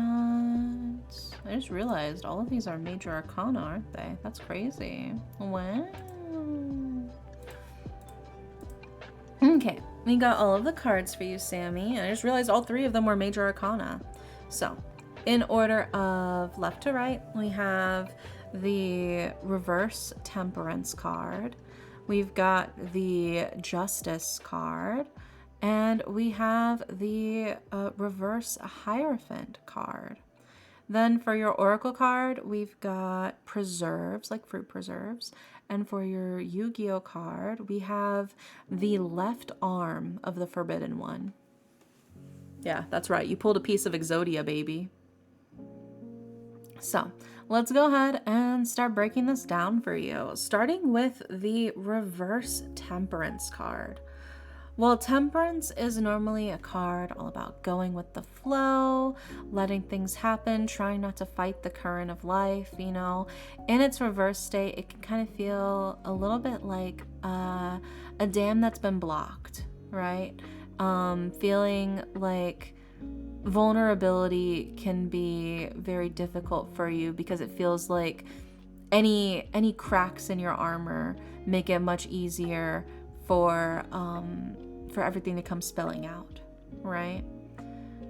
So that's what it kind of feels like right now, is very much like a volatile sort of situation of, if you're not careful, you feel like you'll kind of explode a little bit. Not necessarily in a physical or literal sense, but it does kind of feel like maybe mentally you feel very on edge with any chinks in your armor kind of showing any potential issues with what's going on, right? We also followed up with the Justice card, and the Justice card is a card that's all about timing, right? This is the time. If you're looking to change, if you're looking to better yourself, if you're looking to take direct, conclusive action, now is the time to do it, right? There's no time like the present. And what better time to start working towards being the kind of person you want to be than right now, right? Success is imminent. It's just a matter of taking everything that you've learned, taking all of the power, all of the knowledge, all of the previous things that you've gained, all of the experience, and using that to better yourself right now, right? You can do it. I believe in you. And then we have your final tarot card, which is the Reverse Hierophant. This one is actually talking about don't blindly follow, right?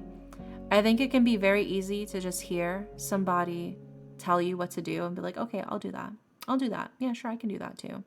But the Reverse Hierophant is a card about learning how to think for yourself, right? Learning how to take what other people tell you and fully think it through and utilize it to the best of your ability for your own sake after going through it.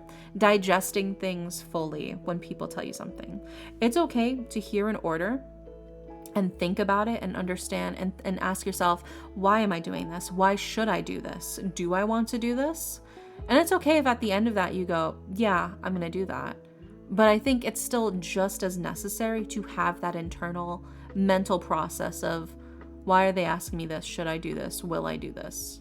Those are still important questions. And it's okay if your answer still aligns at the end of the day to still be yes, but it's that internal thought process, that internal monologue that is kind of key to helping you develop, right? When you just kind of go, so somebody tells you do it and you just go, okay, and that's the end of your thought process, you're not fully fleshing yourself out mentally. You're not fully growing as a person. You're not improving your capabilities mentally if you're just blindly following the orders. Like I said, it's okay to still follow the orders. It's okay to still do as you're told. But I think it's still the most important thing is, do you know why? Do you know why you're doing that? Do you agree with what you're doing? Did you think about why you're doing that?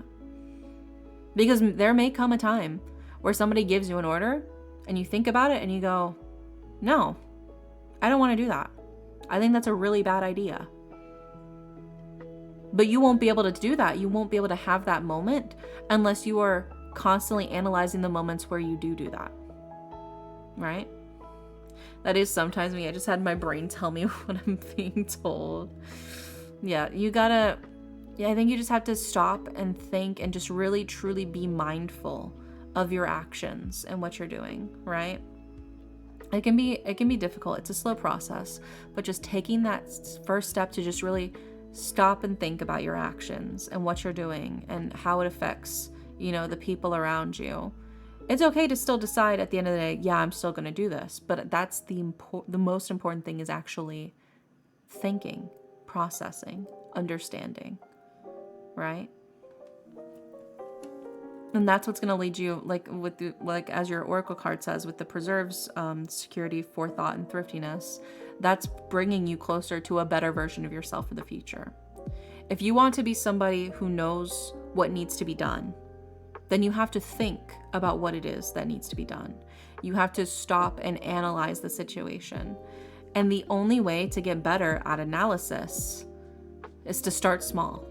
Analyze smaller situations around you and build up that sort of connection in your brain, because your brain's a very flexible sort of thing that especially when you're younger too, it's something that can be built up. It's something that you can strengthen.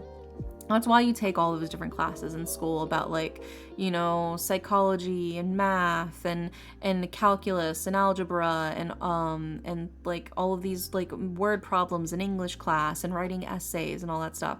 It's not just to, so you know how to solve for X. It's not just so you know what the author's intentions were when the curtains were blue, right? It's to help build up those connections inside of your brain, to get those synapses firing, to build those sort of mental bridges between different concepts and subjects, to help your brain think better in other non-related instances, right? It all serves a purpose. They say, oh, what's the point of learning this in school? It's to build your brain. It's to make your brain smarter. It's to make your make your brain heftier and more powerful. If I'm being honest, I don't like math at all. I just find it hard for me, in my opinion. Maybe Red Go Light can change your mind. maybe Red Go Light's math streams will change your mind when they start doing that. But I mean, I think math is probably more simple than you're thinking. Out of all of them, I think math is probably the most straightforward, right? When you understand the basic concepts, then you're just plugging in formulas and substituting the numbers for the different letters or whatever it is. It's not that crazy once you get the hang of it. So don't stress too much. But I think it is just a matter of, you just got to really stop and think, right? Before you do anything, just stop and think. Why am I doing this? Is this helpful? Right? Is this beneficial? What will the people around me, how will they react to this? And when you start putting yourself into the shoes of other people, into the world around you, it makes it much easier for you to understand and have a much stronger impact with your actions. And that's how you grow as a person. Because, I mean, we've got your final card, which is your Yu-Gi-Oh card, the left arm of the Forbidden One, right? You've got a piece of Exodia. And the left arm in the Forbidden One is chained. It's shackled. I think right now you do feel a little bit sort of locked in place. And I think if you want to grow as a person, if you want to develop, if you want to become a certain type of individual, then the number one thing you got to do is think. Just think. How are you gonna do things? How are you gonna improve? How are you gonna be when you look in the mirror and you think, man, I wish I was this person. I wish I was more like this. I wish I was braver. I wish I was more, able to take charge of a situation or whatever the case is. When you think to yourself, I want to be more like this, the next question should be then, how can I be more like this then? What can I do to be more like this? Because you can. If you want to be a better singer, if you want to be a really good singer, and you're like, man, I wish I could sing. Okay, well, how could you sing better? Okay, well, I guess I could take classes. Okay.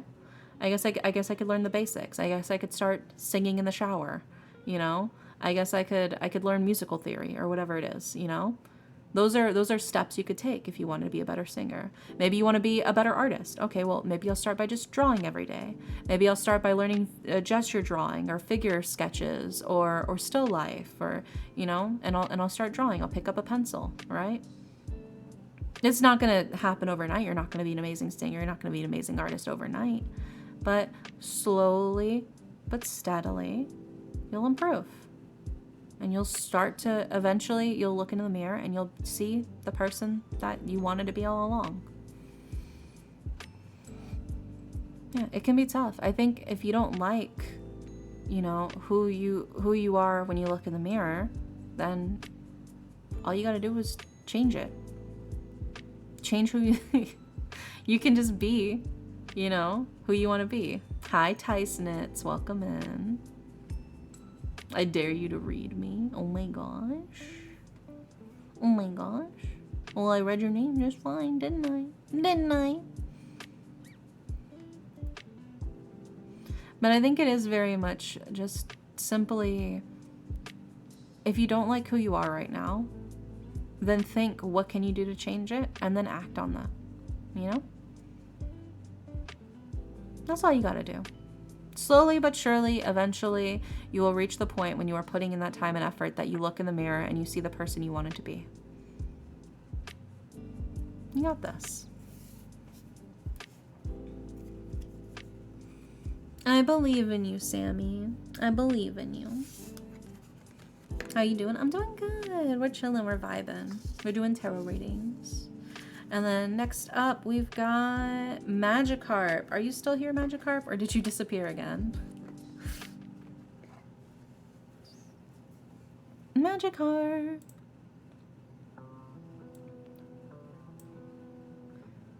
I disappeared. Oh my god. Hi, Magikarp. There you are. Alright, and Magikarp wanted... What did you want a reading on? A love reading. Okay. We're gonna do a love reading for Magikarp. Let's go. Ooh, yeah. Some ooh in chat. When the carp is evolving into a Gyarados, yeah. You said you're just biding your time. Slowly but surely. Magic fish. Magic fish, yeah. Hit him with that splash magic.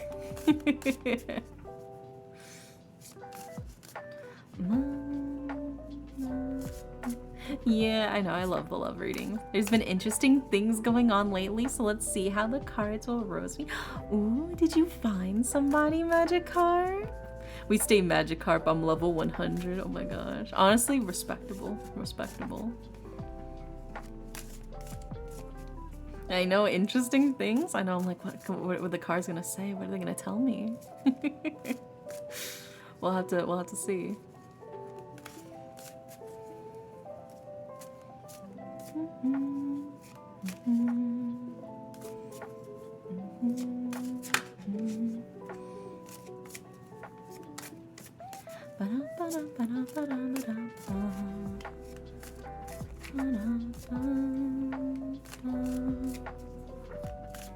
Not anyone per se, but things. I'll message the deets later. Oh, oh my. So things are getting a little hot and spicy. Don't tell me you ended up in a situationship. You gotta avoid situationships like the plague, okay? It's not worth it. It's not worth a situationship. It's really not. No, okay. Just making sure, just making sure. I'm trying to watch out for you.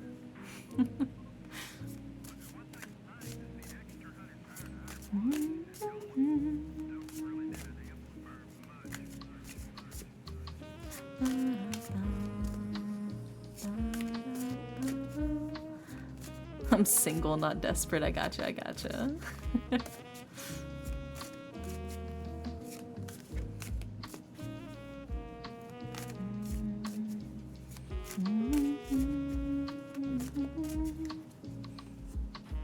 Let's see what we got for you, Magikarp.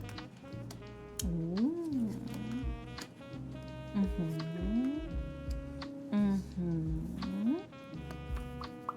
Let's grab your Oracle card.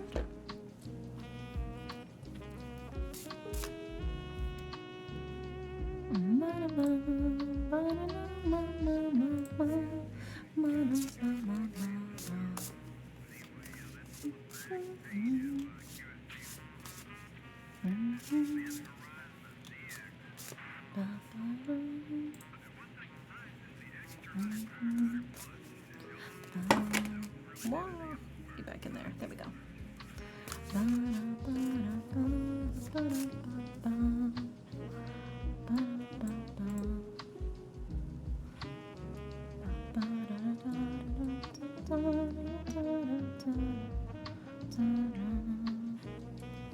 Oh my god.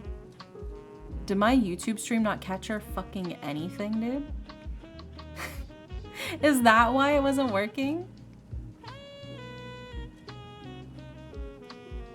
I swear to God. I was just like, YouTube's been kind of dead. It's a little surprising. I wonder if it's like, you know, and I go check and it's like, I swear to God, if YouTube's stream wasn't working until just now, I'm gonna scream. The scream I will scrump will not be unheard. We'll see how the VOD looks, I suppose. Why scream? Because it's frustrating if my VOD gets all fucked up, you know?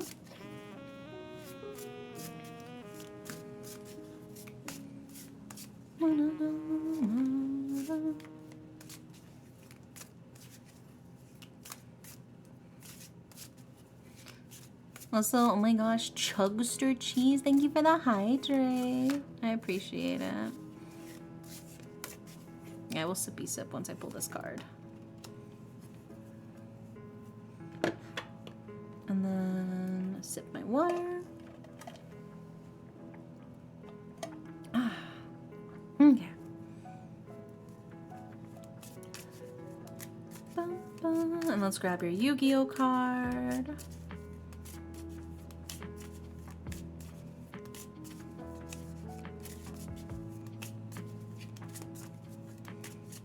guess we'll see how badly YouTube fucked it up for some reason. Ooh, okay, that's a good Yu-Gi-Oh card. That's a fun one.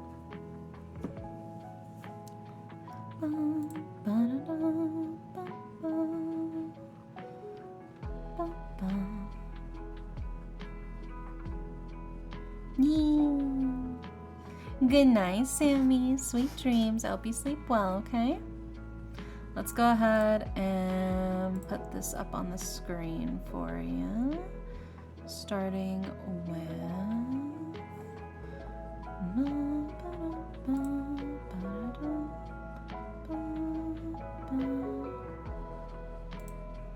There we go. And then this card is... And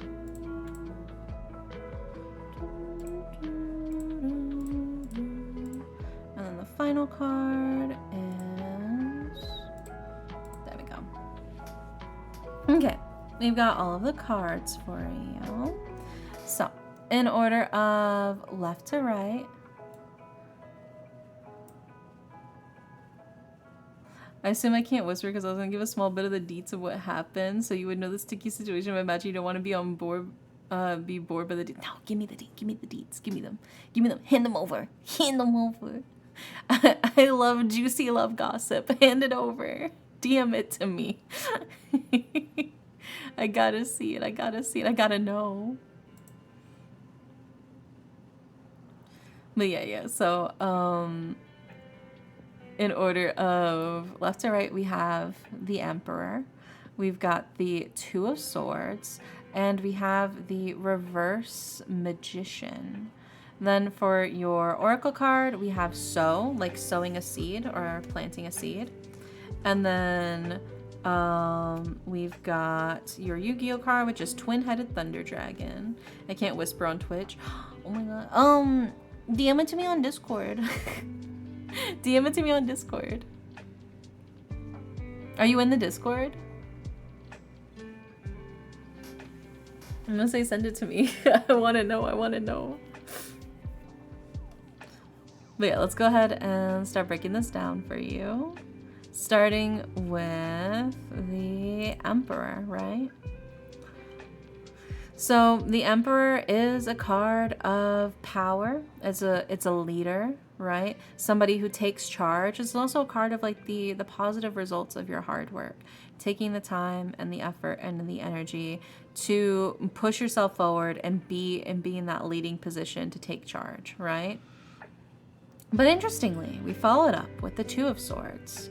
And the Two of Swords is a card of kind of like wishy-washiness, unable to really make a decision, right? You can think of it like you're kind of swaying with the current, you're going multiple ways, but you're not actually moving, you're not actually going in any specific direction because the seaweed is planted in place, right? The sugar kelp is firmly planted in place, right? So it's this idea of, you know, you're kind of absorbing the vibes and the energy of what's happening around you, and you're kind of swaying in a bunch of different directions, but you're not actually moving in that different direction, right? If that makes sense. It feels like maybe you're a little bit torn on which way you should go, what decision you should make in this instance. And then also following it up as well with the Reverse Magician. The Reverse Magician is a card of somebody who's too focused maybe on the outside interference, and that's why they have a hard time making the decisions that they need to, because they're so focused on kind of what's happening around them that they don't see what's happening, you know, to them or for like right in front of them, basically. This is like a card of like, you gotta lock in. You gotta lock in, kind of really fully see the situation for what it is. Don't get distracted, right? Well, hi, Grimshaw, welcome in. But it is very much like a situation of you just gotta you gotta focus on what actually matters, what needs to be taken care of, what needs to be focused on, right? And then we also follow it up with your Oracle card, which is planting, setting intentions and optimism, right? Taking the time to really stop and think about what it is you want, where it is you want to go from here, what direction you want to take, and then setting those intentions as you move forward. So in terms of relationships, in terms of love, this could be like, what are you looking for in love? Setting those intentions for yourself, and then actively moving forward in that search for your love, right?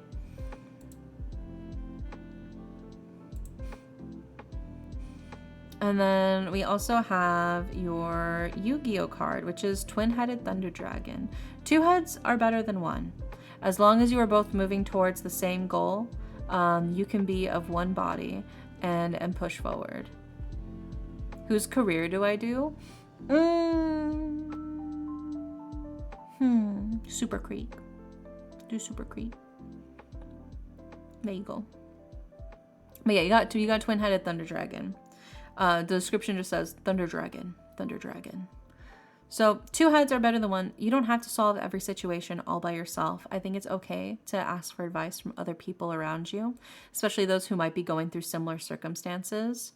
Honestly, I just really want to know the details of what the hell is going on over there. You know? I think it's fascinating. Whatever's happening, feels like there's a lot of moving parts here for sure. And it feels like you're definitely trying to take charge of the situation, but also it feels like there's just so much going on that you're kind of getting lost in the sauce a little bit of everything that's going down. I think you gotta refocus, reevaluate what's happening, what's moving, what's going forward, if you will, and recognize what is most important to you. What is the main focus? What are the things that need to be focused on, and what are the things that need to be addressed? And that will help, I think, you make the actual decisions for what needs to be done in the romance situation in this department. I still want to know what's going on over there. I want to get inside your mind and understand. But for sure, this is definitely a situation. This is the situation of all time. You just gotta stay strong, stay firm. And then feel free to DM me the deets about the drama, whatever it may be happening over there.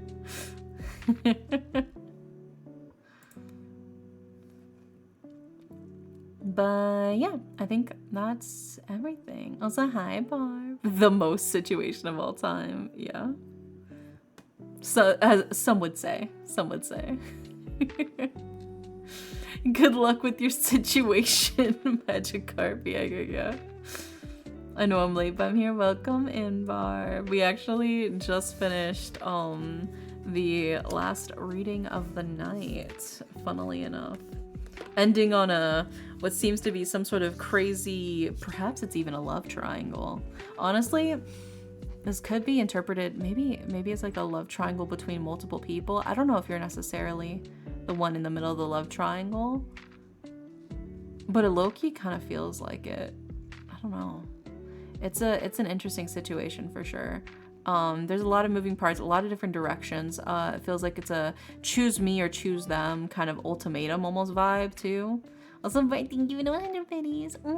Thank you. But it definitely feels like there is you need to pick a path, you need to choose, but you need to step back and actually realize what's the most important thing for you right now.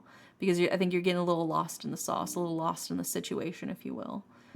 So the more you reorient yourself and refocus yourself on what actually matters, the more clear of a decision it will be that you need to take. Because you are the one in charge. You are the one making the decisions, I think, at the end of the day. Because you have the Emperor, right? But yeah, I hope that helps, Magikarp. Fingers crossed. Wishing you the best of luck. All right, let's see who is online.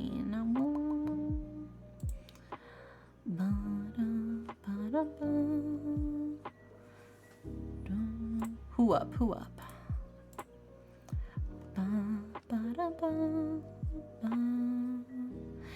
Yeah, yeah. Oh, are you gonna send it to me? You gonna send it? Check Twitter. Oh, you DM'd it to me on Twitter? Oh my god, oh my god. Okay, okay. Well, let me see. Where is it? Where is it?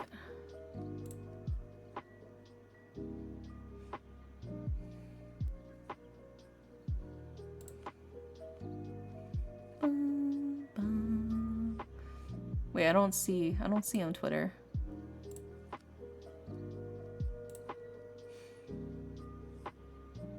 All I see is a doctors told me cancer is incurable. I have decided to travel alone and bid farewell to this world in silence. I have no children. My only regret is not being able to spend this life with you. You were my first love and will forever be in my heart. I leave behind a precious legacy. I hope this friendship will bring us together again in the next life. Please keep this information safe. URYRC.com, username MB2536, password DT21288, balance $2,690,277 US. I don't think that was you giving me your fucking cryptocurrency login. I don't think that was you. Anyways, block and report that spam bot.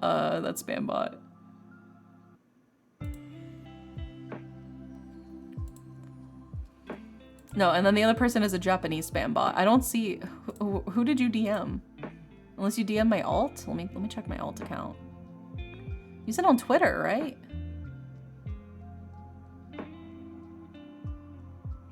Did you DM the wrong person? Just told some random person. Oh wait, let me reload. Let me see.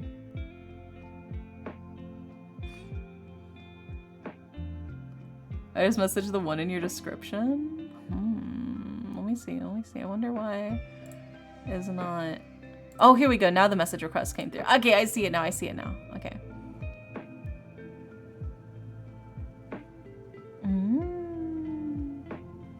Oh my god, wait, so I was right, it is like a weird love triangle thing. Wait, oh my god. Wait, no, I was so right though. Oh my god. That is interesting. Oh my god. Can I read this out loud or should I not? I'm asking. It's so vague. It's so vague. Nobody will know. Nobody will know what I'm talking about. But it's basically. Okay, I won't read it out loud. That's all I'll say on the matter. But I was right. I was correct. I think you just gotta evaluate what matters most to you in the situation. This kind of reads almost like a weird love triangle almost. Me reading the DM.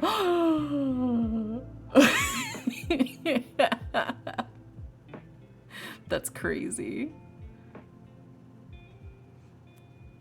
Well, I will say I have no feelings, but like I wouldn't be against it. But I think it's a matter of what you want, though. It's not a matter of if you're against it or not. It's a matter of do you want to be in a relationship with that person? Like, are you just doing it because you're like, oh, well, I guess I could, but like, you know, I think you should ask somebody out because you genuinely like them and you genuinely really want to get to know them, not just because it's like, oh, I mean, I guess I could, you know, like. I think that's the key thing here. The ball is ultimately in your court. You have the Emperor card because you are the one who is able to take charge and able to make the decision. But I think what matters most is what matters most to you, right? Is it just shooting your shot because you can, or is it taking care of your friendship with this person who also likes them, right? I would say that's the key thing here is what matters most to you is what's going to determine what action you take. Right? You should raid this super cool tarot streamer called Indie Dare. They're good, but what about raiding Indie Dare? They are a great. You guys are useless when it comes to suggesting people to raid. The fuck is that? Not raiding that fucking weirdo, dude. Get that out of here. But yeah, I mean, ultimately, I think what matters most to you is just taking a step back. You're getting kind of lost in the sauce. Look at the big picture. What matters most? Is it shooting your shot with somebody? Or is it, you know, standing up for your friend? Maybe you'll play matchmaker for your friend. That could be fun. I think that is just like the ultimate thing here is what do you want to pick, right? By the way, it seems my crypto alt got reported. Yeah. Yeah, my bad. How about we raid the fridge for snacks? Oh, I will be after stream. I will, in fact, be doing that after stream. All right, let's see who's online. Oh, Saf is doing Uma Musume. We've got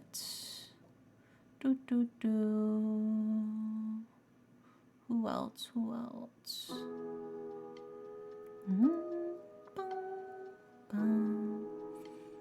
You know, maybe we'll raid Saf, who's doing Uma Musume right now. Because I will be playing Uma Musume after this once I got my snacks. Yeah, I think that's what we'll do. 19-page Google Doc on Indie Dairy by Indie Dairy for their comments about Indie Dairy. Yeah, I'm waiting for it. I just had a snack and I could go for another fridge raid. Yeah, we'll all fridge raid together. But first we're gonna raid Safero Denoma, who is currently playing Uma Musume. Looks like they're doing Narita Taishin career run right now. Oh, I need to make the Symboli Rudolph thing. We'll do that too.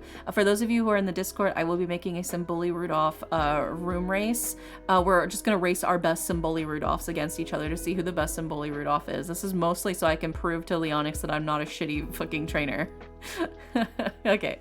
Tomorrow we're playing a new indie visual novel. It's like it's an interesting one. It's an interesting one. I gotta make the thumbnail for it, but it's like a guy recalling what happened to like a girl through his memories. It seems really interesting. So yeah, we're gonna play that on stream tomorrow. Hopefully I'll see you guys tomorrow for the visual novel stream. But if not, no worries. I'll see you when I see you. I hope you guys have a wonderful, wonderful night. And good night.